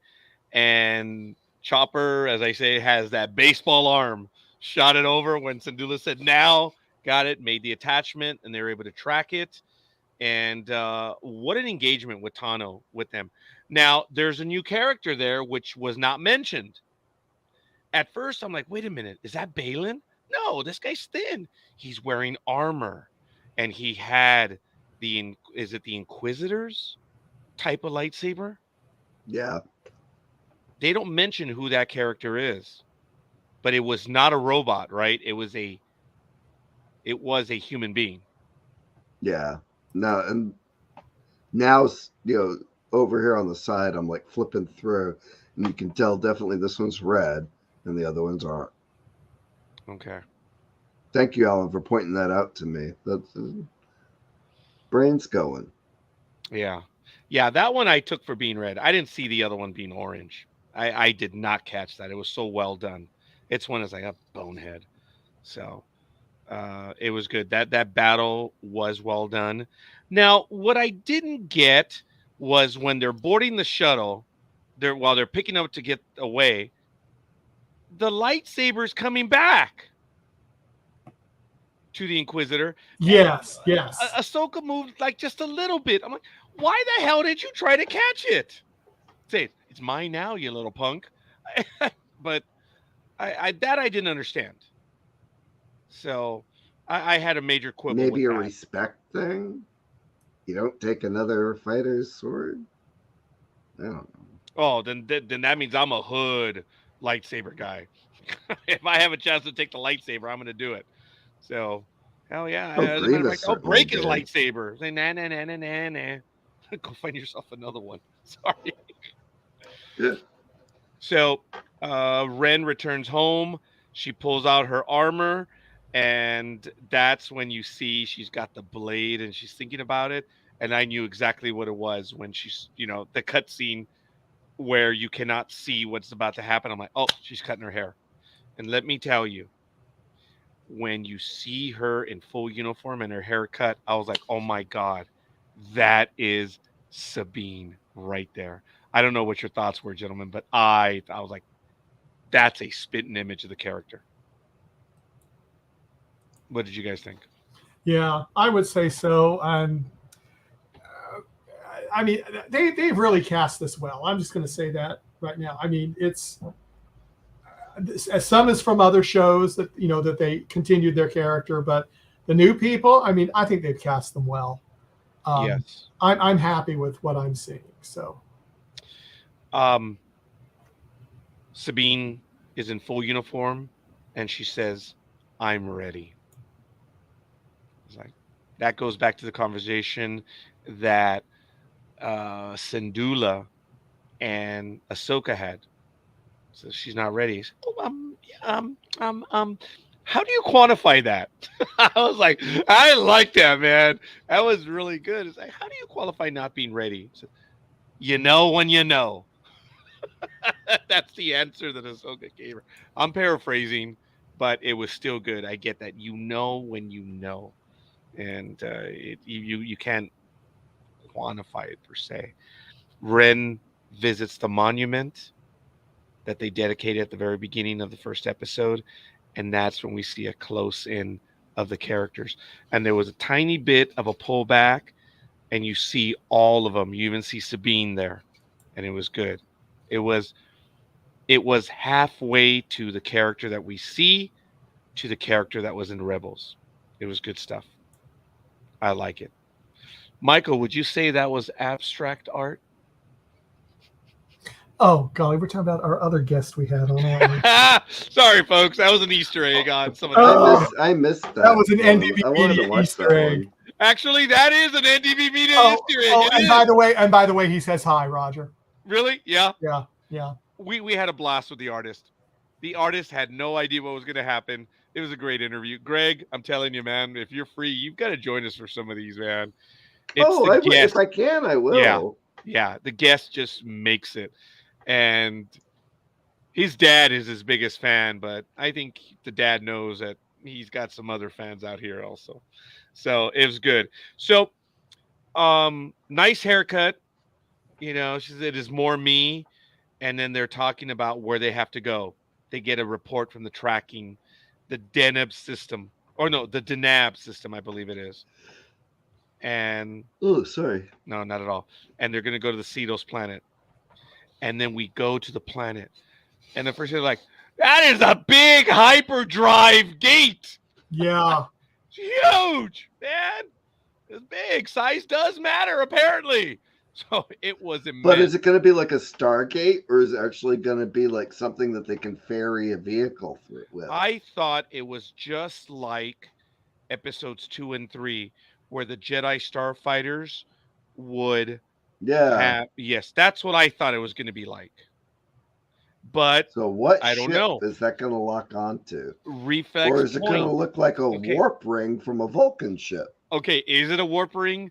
Is it a hyperdrive ring? Or is it like a Stargate? Because they did say earlier, he's reaching across space and time. Is this going to be a fold system? Is this going to be a jump drive? I mean, what is it going to be? It's, well, it does have a hyperdrive generator. There is a lot of like. But then I want the next episode. I want the next 6 episodes right now. Okay. All right. But he said space and time. Then it makes you wonder. Yes. What is it? What is it? And are they going back in time, forward in time? Maybe and if they come to present day Earth, I'm done. Oh no, they'll go yesteryear Earth just because you didn't want them to go present day. Thank you, Elizabeth. I am bad. This is for you and for Alan. All right, this is my happy place. So I like this T-shirt. I was trying to find the T-shirt, and I think Michael has seen. I don't think you have, Greg, where I found it at. Well, it doesn't matter where I found it, but it has the periodic table, and it's all the characters in Star Wars. It is really cool. I love that T-shirt. I wanted to have that one on tonight, but I was going to psych everyone out where I was going to go off screen a little bit and change a T-shirt and see if everyone would realize. But I had the wrong T-shirt on, and then Greg, right before we went live, he realized he had the wrong T-shirt, and I'm like, "Oh, son of a!" So I had to run back inside because I had a great T-shirt myself, and then I had to choose. Well, I intentionally didn't wear the T-shirt I was going to wear tonight because I didn't want to get food on it before I had to wear it. Ooh, I just had that great T-shirt. It's actually a Metro T-shirt that I was given. I went to the anniversary at the Union Station here in Los Angeles, and they give clothes out, man. They give T-shirts out everywhere, and I'm like, I'll take a few. So I like that great T-shirt. So hell, all you need is a TARDIS. Yeah, that's not my universe, Elizabeth. Well, yeah, but David Tennant's there, so he might have brought one. You know, we have to look in the background and see if there's a TARDIS somewhere. It's possible. Knowing that Dave Tennant is in there. So we'll see. But we see the hyperdrive gate, and that is pretty much it. This episode was only shorter by about 12 minutes. I think it was a 44-minute runtime. The first one was 56, but it moved fast, very fast. I think it moved faster than the first episode. Yes. To me, at least. There was a lot going on. They didn't resolve the issues, but it's progressing forward. That's why I didn't want to change my grade of A-. This was a good story. It's not a bridge story. It's an advancing the plot story. A bridge story is kind of akin to Andor episode 7. Remember that one? Yeah. Yeah, that's a bridge story where you get a transition from a major plot to something else. This was not a bridge story. This is a progression of the story. And there were a lot of surprises in it. I admit, and I didn't tell you, that when Shin impaled Sabine, I gasped in the same way when Darth Maul impaled Qui-Gon Jinn. I mean, I audibly gasped in The Phantom Menace, as did most everyone in the theater. It was a shocking, because Qui-Gon was a favorite character. He was, I mean, not a favorite. He was a popular character in the movie, and it's a shame that that happened to him. But this was a good story. This was a good story. I don't know what your thoughts are in recap on this story, Michael. No, I enjoyed it. Are we doing a grade now, or We're doing final comments before the grades. If you want to do the grade, we can oh, do I the might grade do the now. grade? I mean, I really enjoyed it. As I said, to me, this moved even faster than episode 1. And it did. I liked that it progressed the story. I'm glad it wasn't like a filler, or just setting up something else. It just was progressing through, and because of that, I'm giving it an A-. Oh, wow. Excellent. Okay. Your thoughts, Greg?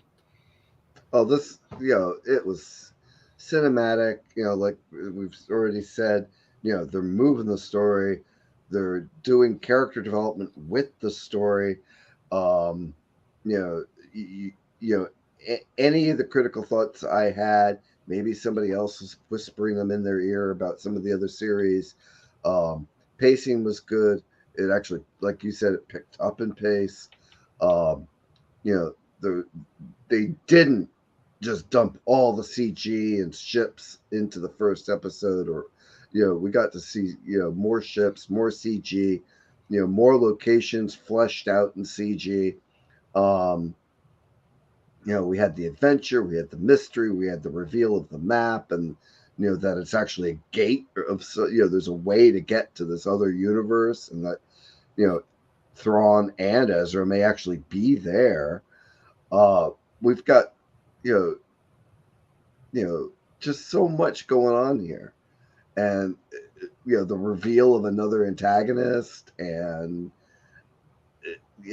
this was an A for me. I mean, I don't think that you can get much better than this. I mean, the new Star Wars shows have really had perfect Star Wars episodes, and this is one of those. Have you guys seen The Bad Batch? I've seen most of it. I have not finished it yet.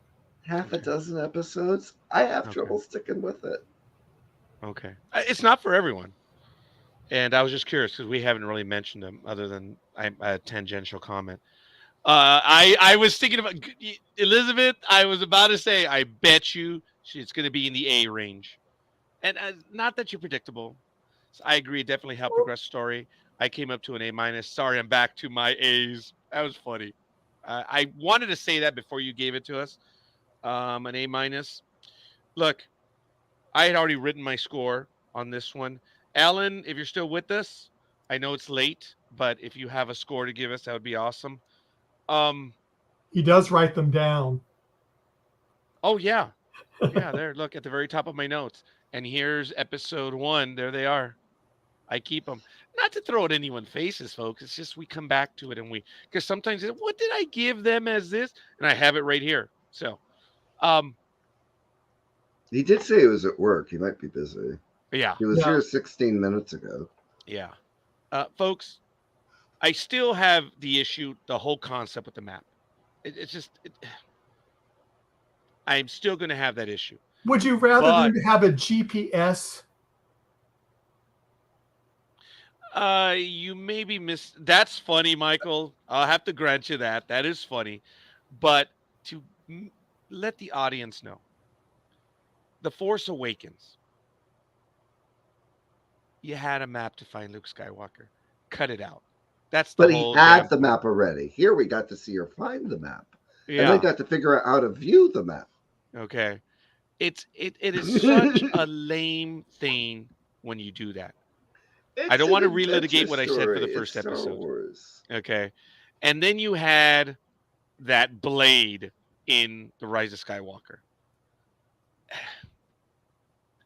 So I'm not comparing The Rise of Skywalker to AHSOKA. As a matter of fact, well, if I am, I'm saying that AHSOKA other than the map, there's a lot to like here. And if I haven't said that already, if you didn't get that from me, I want you to know that other than the map, there's a lot of good here. And I'm in. This is, folks, this is how you know when someone has nothing to say. Ahsoka is such an iconic character in the Star Wars universe. Okay. That's your little brother that wants to play with the adults because they have nothing to say. They use filler words. Okay. That's what I Ahsoka do. Tano is not an iconic character. Okay. But, and in my opinion, she is a character in the universe that has value, importance, and them doing this series on Ahsoka Tano after these 2 episodes, I cannot wait to see the next 6 episodes. There's a lot to like here.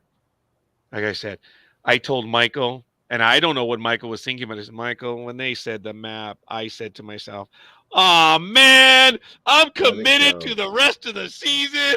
Yeah, I thought you were going to cancel the show. I really was did. so unhappy, but He I'm was like, so no, unhappy. I was unhappy. But I told Michael that was my thought. But I didn't give up on it. And I'm glad I didn't give up on it. And there's a lot to like here. There's a lot of good stuff, folks. Everything that my compatriots here have mentioned, everything in the chat room that's been mentioned, there's a lot of good stuff. Folks, we're watching wonderful storytelling. Other than using a map, which is phenomenal. They're spending the money.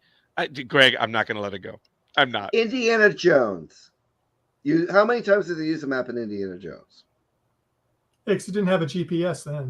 I was going to say he didn't have access to a holocron, Greg. Well, have you seen the Dial of Destiny yet? Anyone? No, I have not. No. Elizabeth, Alan, if you guys have. Both my daughter and I told this to Michael for the first time ever in my life. About an hour in, I was dying to exit the theater. It's just my opinion. I saw the movie all the way through, and I don't want to say anything else. But people have asked me what I thought. I said,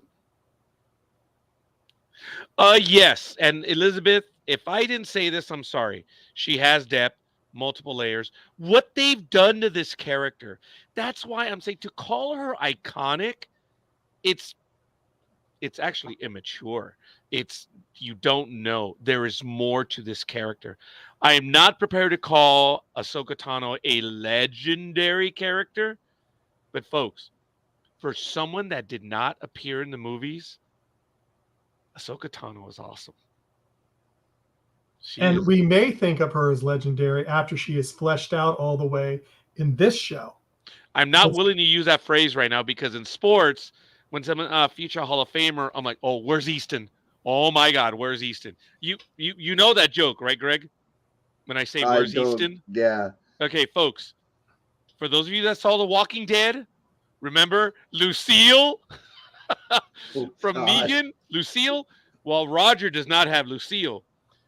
Roger has Easton. That's the name of the bat company, Easton. So Michael knows this, that whenever I lose my patience and I'm on a program, I'm like, oh, where's Easton? People don't know. That's an NDB Media Easter egg. When I say where's Easton, I've already envisioned being not with a lightsaber, but with the bat. Remember when Anakin snapped and he killed the Tusken Raiders? I thought you'd switch to a spade or shovel. Michael, I am not prepared to comment on the last 3 weeks of my life. I am disappointed that you would mention that publicly. Well, Elizabeth would understand. I need everyone to ignore that comment by Michael. I'm not prepared to go down that road right now. No, I still use a bat. I did not use a bag and a shovel in the last 3 weeks for anything. Okay. Oh, wait. Scout's honor. Yes, Greg? You're in Maine, dude. What's your problem? Don't back it. That's funny. He keeps backing up. That's really good. I don't know what you're talking about. Don't know. I know you don't. Elizabeth, she gave us a score. Alan is probably. I know he's watching. I can tell he's still watching, but he might be actually in a Zoom. He might be call. working. He might be on a Zoom call, and he sees us.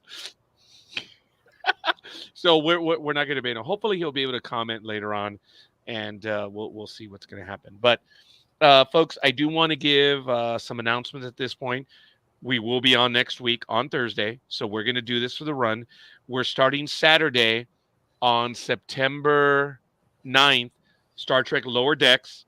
I believe Greg may join us. I don't know. He's mentioned to me some things family related, but he is obviously invited. I hope to see him there.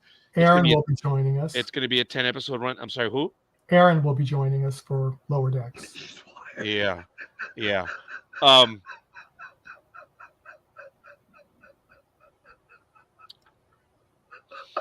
That's funny. Mhm. Lucille is better. She's wired, baby. Michael is not Alicia. Ooh, that is funny. I like that. Good one, Liz. Hell yeah, that one is good, man. It's just Easton. That's it. I have no other comments about anything else. That was damn funny. That's an ARC Easter egg, folks. That's really good. I like that. I like this universe crossing stuff. So it's good, folks. This is a great start. Thank you, Disney. Thank you, Jon Favreau. Thank you, Dave Filoni. Indirectly, thank you, Kathleen Kennedy, because you still had to green light this. She did. And He did. And George Lucas is. Did you guys know that George Lucas is involved again in the Star Wars universe? He's been for a little while as a creative consultant. So he's back in the fold. You guys knew that, right? No, I didn't know that. I think Dave Filoni is so proud of what he's doing. He's like, George, look what I did. George, look what I did. Yeah. There's an interview between the two of them having a conversation, and he is the Padawan. George is the Jedi Master, and Filoni. Favreau is Favreau too. Yeah, I mean, the Favreau. Best Marvel movies were under his watch. Yeah. He's really good at what he does, and having him in the universe too, he's done very well.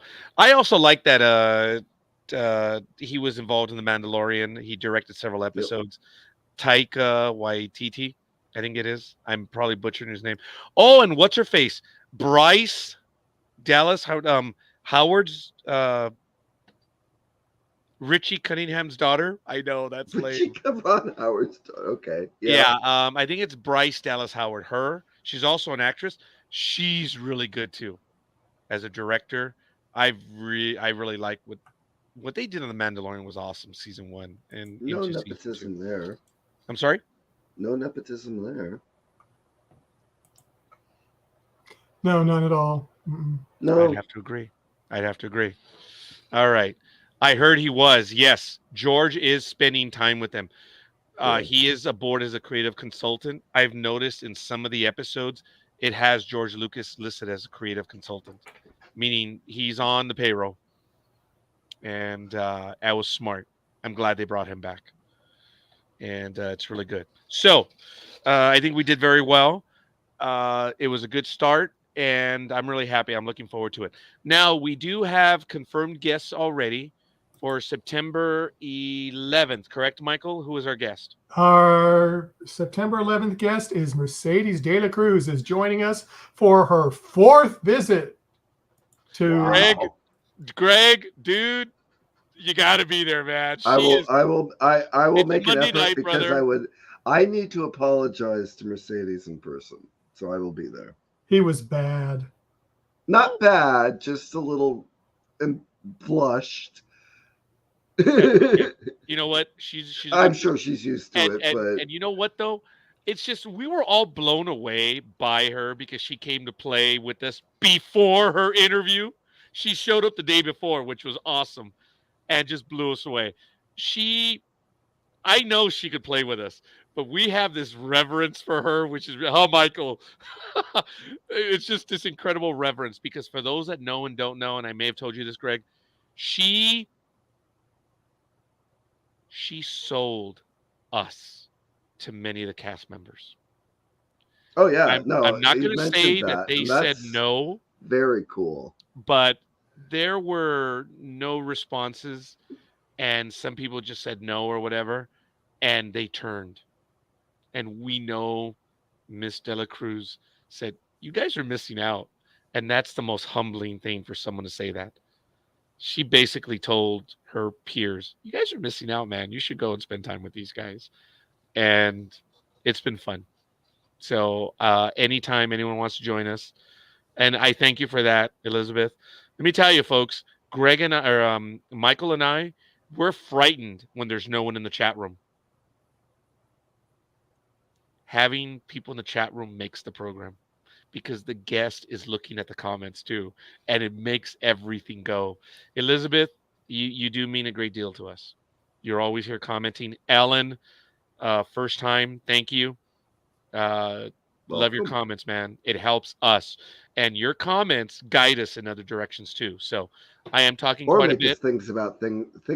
Make us think about things we may not have 100% considered yet. Yes, that happened in Game of Thrones. It happened in the Ark. Yes, and we had a lot of female listeners, Greg, and oh my God, their commentary. The guys were like, "Oh, damn, yeah, you're right." It was great. It was a lot of fun. So all right, I guess that's gonna be it for now. Sports Talk with the Guys is on Saturday, and I believe, I'm not sure if this Sunday, the Better Call Saul is going to be on as well at 3 p.m. Check the schedule on NDB Media. Check our YouTube page, because it shows up on YouTube, the upcoming episodes. So you can always check out right there. Hit like and subscribe. Hit the little notification bell, and you'll know when we program an episode and when they're going to be. So, wow. Folks, I'm glad we did this. AHSOKA, I like it. I like the universe. So next week, our new guest host. Yes. His name is Jeffrey. So he will be joining us. Is he a giraffe? No, don't say that. Or is it Jeffrey with a J? No, it's Jeffrey with a G. Oh, maybe he is a giraffe. Because it was with a G. Yeah, I know, but don't say that. Toys R Us, folks. God, we're so old. Yeah, we are. And he's not, so he's young. So we went hardcore in episode 2 with all the callbacks, man. That was funny. Greg, you and I have done some stuff, but that was a lot of callbacks on tonight's episode. That was funny. I mean, what did we not mention? Hold on. Okay, here we go. Lost in Space. There it is. Space 1999. I didn't see any nods to those that stood out. No. But with what?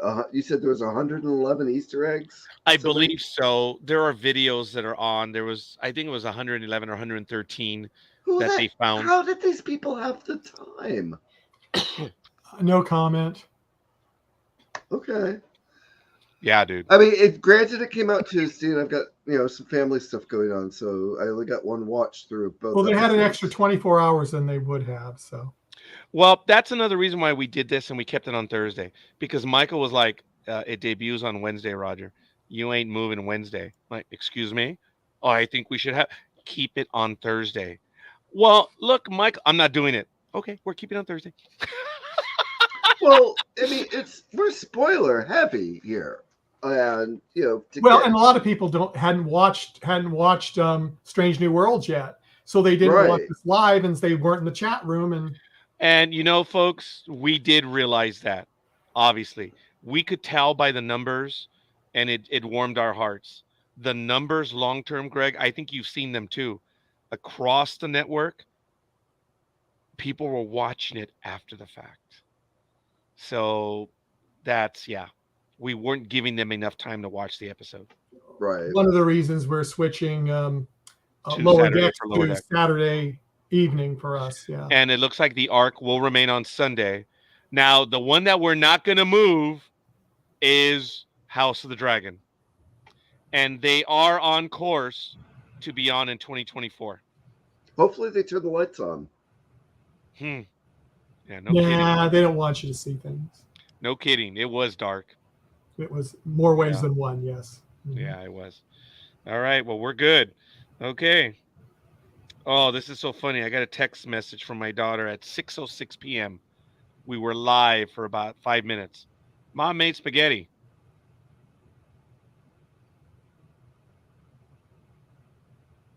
Thank you. That was a big help. I kind of thought who it was. Oh my God. I got the text message. And he found it on LinkedIn. That's how I thought I knew who it was. Alan, I do know who it is. This is so cool. I didn't realize. She sent me a text message about an hour and a half ago. Damn. Oh, so it's someone you know. Okay. Actually, yes. And they found it on their LinkedIn feed. Isn't that funny? And they came over to YouTube. That is cool. I might have to add that. Okay. It works. No, I've had people tell me they found it on LinkedIn when I've used mine. Yeah. Oh, I gotta kill my LinkedIn profile. I keep getting headhunter calls for software that I absolutely hate working with. Yeah, well, I can relate. You know, I'm actually getting CEO headhunter calls. I'm like, yeah, name it. I'll serve on any board. Right now, baby, I'll serve. So we'll see. All right. Any other thoughts, gentlemen? Anything else? I think we went over the schedule, right, Michael? We're good. Yeah, all that are totally confirmed. Yes. Actually, we do have quite a few guests in the works, but some of it is due to the strike, and some of it is just because it's a little bit further out. Sadly, a lot of it's due to the strike. So yeah, when we've had people have to cancel on us, even co-hosts that we had lined up. Oh yeah. So. Yes, some of the co-hosts that were going to be in for the Star Wars program committed to it, and then the strike happened.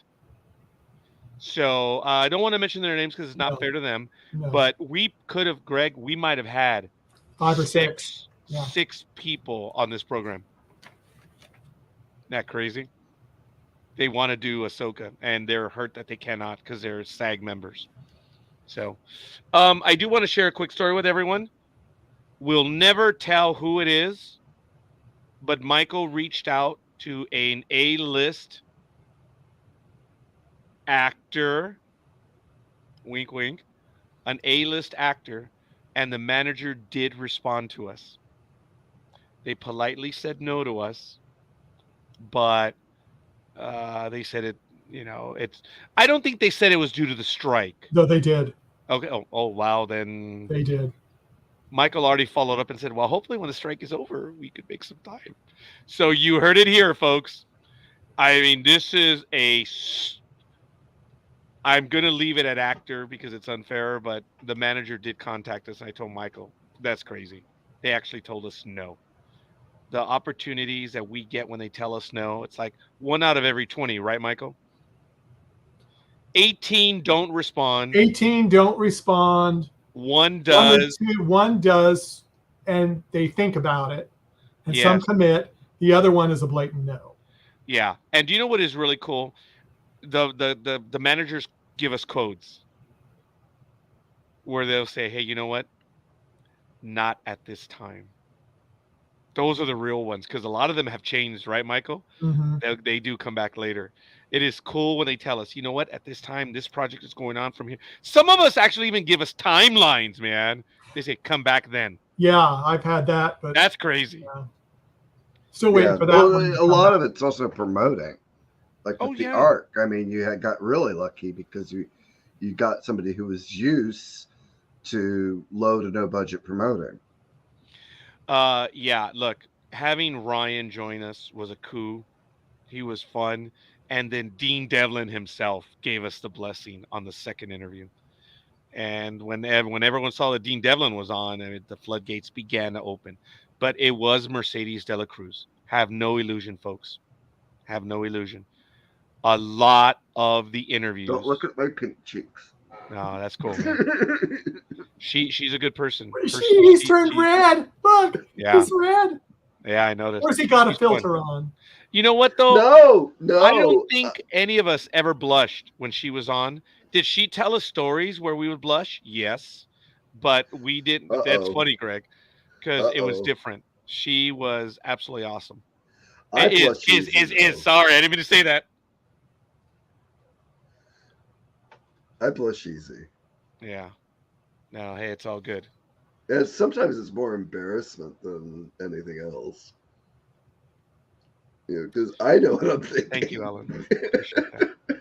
I got a comment. Alan did tell us that he was enjoying the show, but this was a while ago too, so I think he got caught in meetings. So I know exactly who it is. Yes, and I thought it was a friend I knew that was named Alan. I thought it might be him, and then I go, he wouldn't be working this late, so I said, no, it can't be him. So yeah, glad we figured it out. I knew he was a fan. Didn't know he was that much of a fan. I mean, I appreciated his comments as well as you, Elizabeth. So that was good. All right, everyone else watching, send us your comments. Put them in the episodes, your ideas, where you think this is going. We'd love to know. And it's going to be awesome. I don't know if they do the previews. Do they do the previews for Star Wars? No, huh? Yeah, they. Oh, I didn't notice. Yeah, but I don't think they put the new one out yet. Okay. But they did for the first 2 episodes of Ahsoka. So. Oh, right, but I no, didn't but know that was a season preview because there's scenes we haven't seen yet. That's true. That's true. Because I found out, Greg educated me that Star Trek does the preview on Sunday or Monday for the next episode. I mean, they do a preview in there's a tease. There's a clip. In Ready Room. In Ready Room, but then we actually usually it's like later in the week. They should do something else. I've only noticed it like the day before the episode, but that doesn't mean it's not out sooner. Yeah, I've noticed it's like on a Monday or Tuesday, and I do look for them now. I do miss next time on Star Trek or next, that 30-second little tease. Mm-hmm.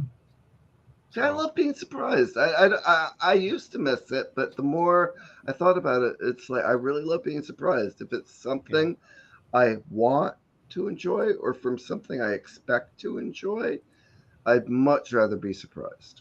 And folks, I have to tell you, look, this is not knocking the Netflix model. Look, they know what they're doing. They do. They're good at it. But I always thought from the business idea, why would you want to keep them on weekly like everyone else? And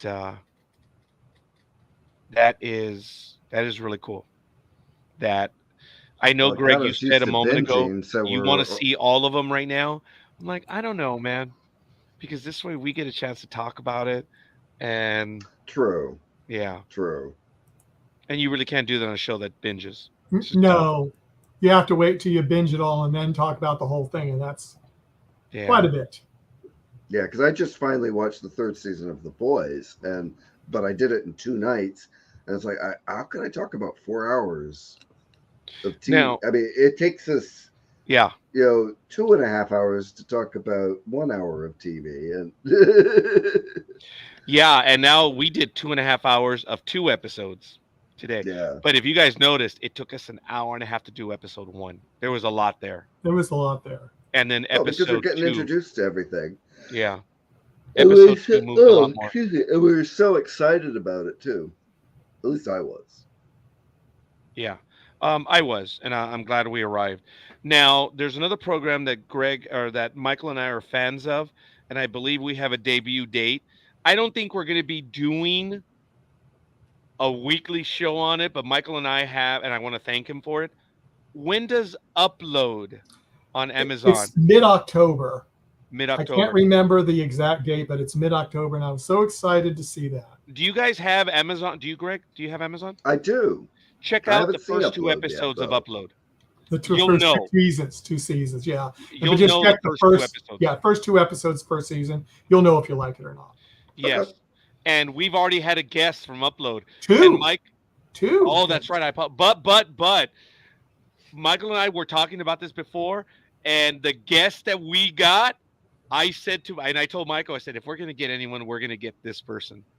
And gosh darn it, if Michael did not get it.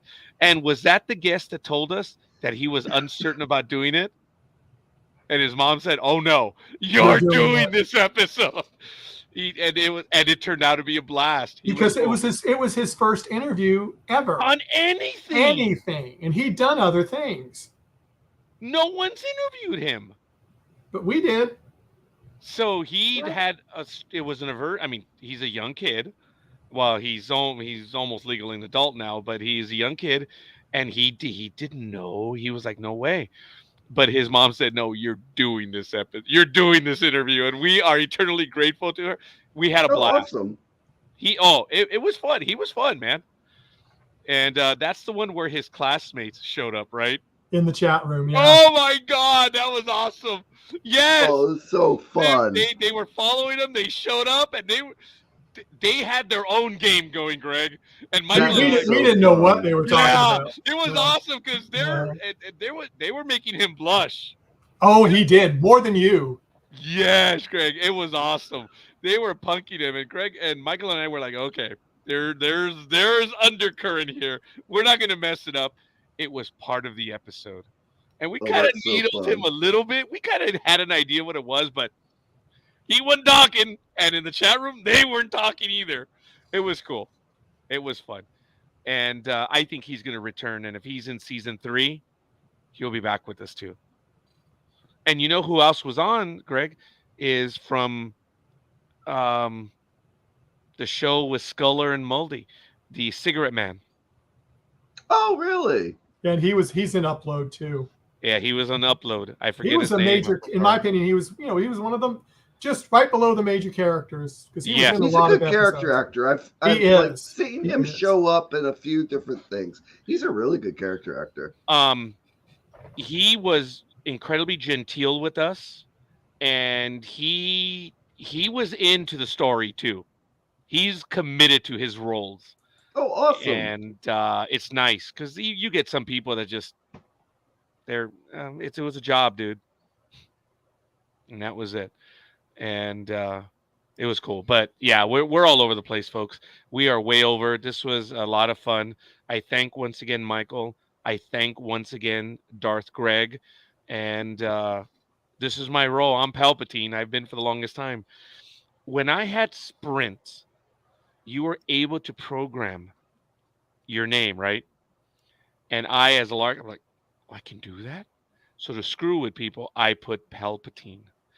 And when T-Mobile took over, it carried over. So when I call people, it identifies me as Palpatine. And a lot of people don't know who that is, but I've used that forever. So if you do not have me programmed in your phone and I call you, it reads as Palpatine.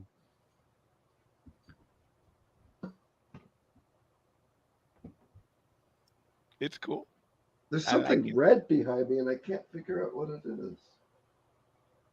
Probably a cat. Or one of those. Folks, this is how much I'm Palpatine. Forgive me a moment. This is Palpatine. No, not that. That's driving me nuts. I keep seeing it. Very cool. William B. Davis. Yes, thank you. This is Palpatine's. This one, the first lightsaber I ever received was Mace Windu. Okay. I love that lightsaber. And my daughter asked my mother, the Emperor's one, she's like, you have to get it. I'm unhappy that my daughter is spending so much damn money on these things. But this is the second series one. It is very heavy. You can tell. Oh, and it does that. This is cool. And you can do What brand is it? Who's the maker? Oh, just kidding. Okay, I guess it wasn't that funny.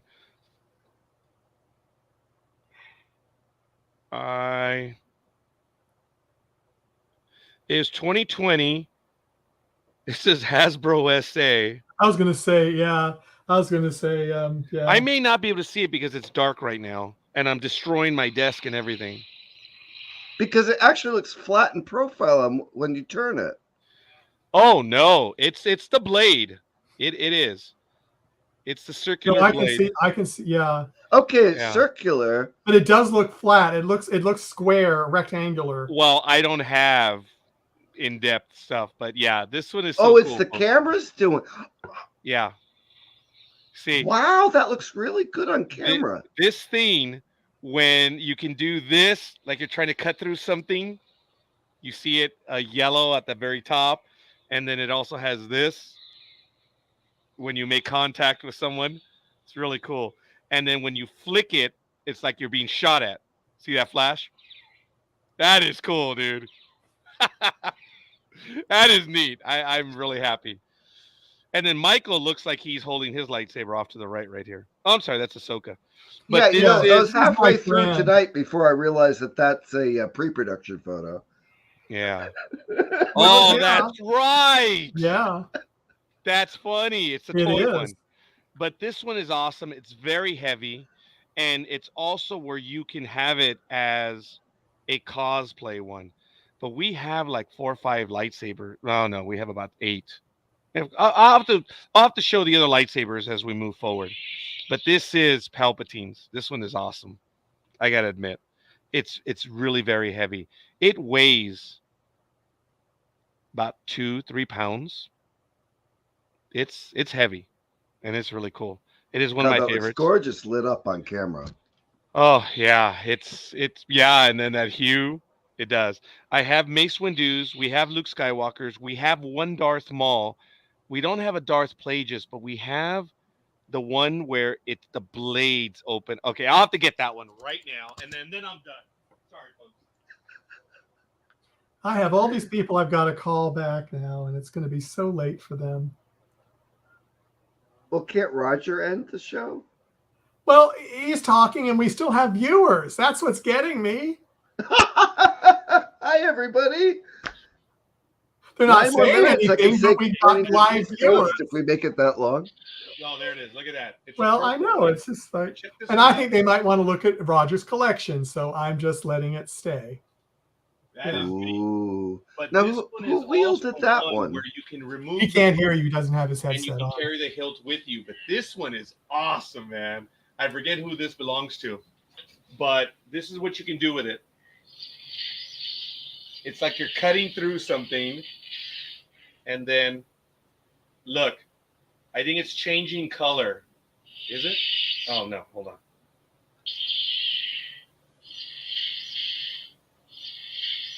It's supposed to change color.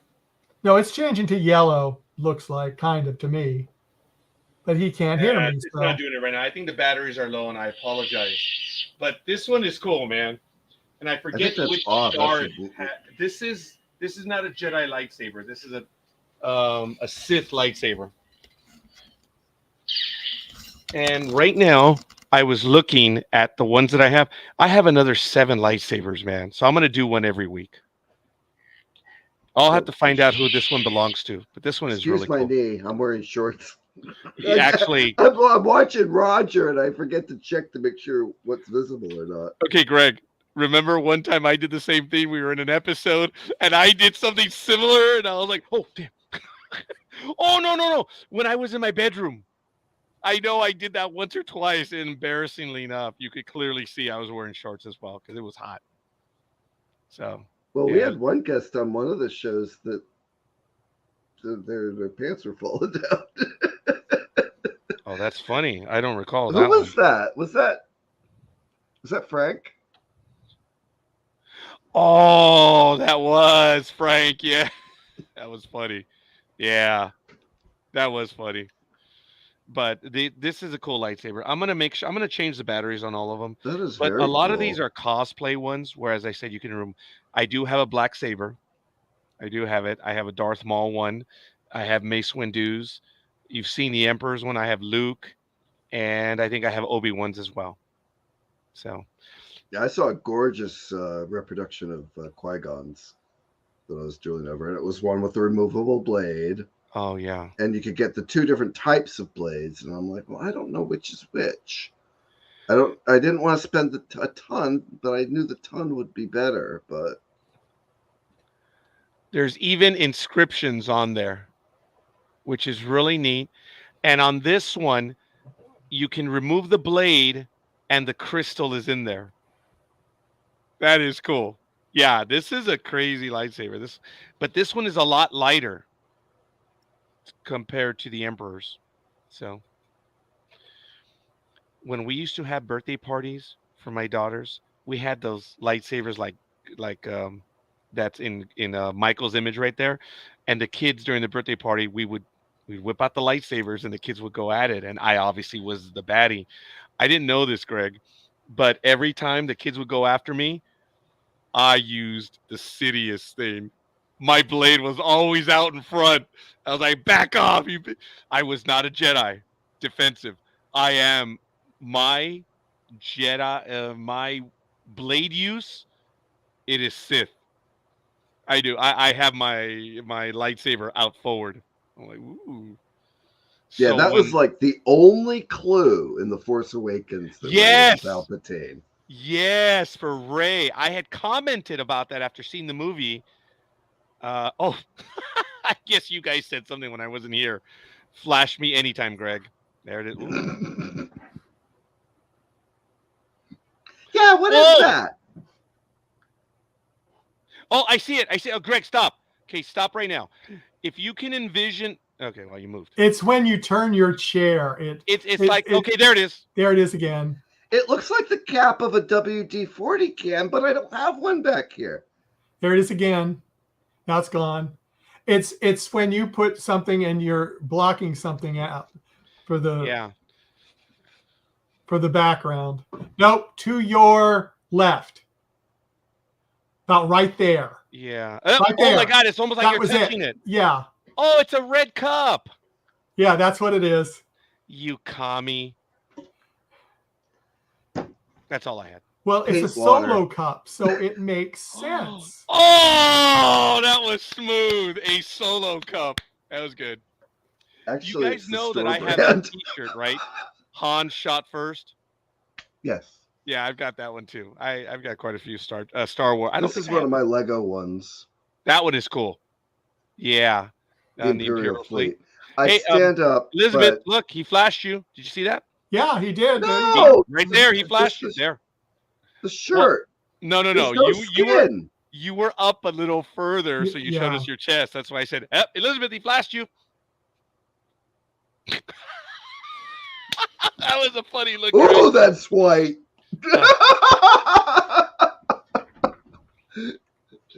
Farmer's tan. I think I did that with my arm a couple of weeks ago. Yeah, I've got to get more sunlight myself. So. Well, we should probably end the program. Yeah, so. We are. We're almost at 3 hours. It's almost perfect. 3 minutes. You can say good morning to the East Coast. No. Yeah, no. Trying to end it up early, but it's all good, folks. We want to thank everyone. Thanks. Sorry that we carried on a little bit, but it was fun. We'll be showing off our toys. Michael has Star Wars toys as well. Does Greg? Folks, send us your images on your Star Wars items, and we would gladly do show and tell right awesome here. Idea. Yeah. Share your collections. Yes. Elizabeth, you can send them to me via Facebook. Alan, I know he has a few, and Alan has been here, so it's kind of cool. He'll say, well, show Legos, models. Yeah. Commercial stuff. Weird stuff that they license for Star Wars. Like shower heads. If you have the Star Wars shower heads, we'd love to hear your Star Wars shower head story. I like that. I don't know if you guys can tell right now, but right above my cap, you can see a picture of Yoda and the Mandalorian way in the back, but it's dark right now. There's the white box, the storage box, and to the left of it, you see something plastic. And then let's see, right there, right above the Deathly Hallows. Sorry, right there, right above. It's too dark. It's too dark. It is dark. I'll show some. You know what, Roger? Take a panoramic with your phone, or not a panoramic, but do a pan with your phone with all the lights on. Yeah, and then share of all your stuff, and then share it on live. Oh, I have an announcement. The Razor. We're going to have some giveaways. I have the Razor. So I have several copies of the Razor, the toy of the I'll talk about that next week. Thanks for being with us. Crest? The Razor Crest, yes. Oh, okay. So that was Battlestar Galactica. Sorry. All right, we do want to finish on the 3 hour mark. Guys, we're out of here. Peace.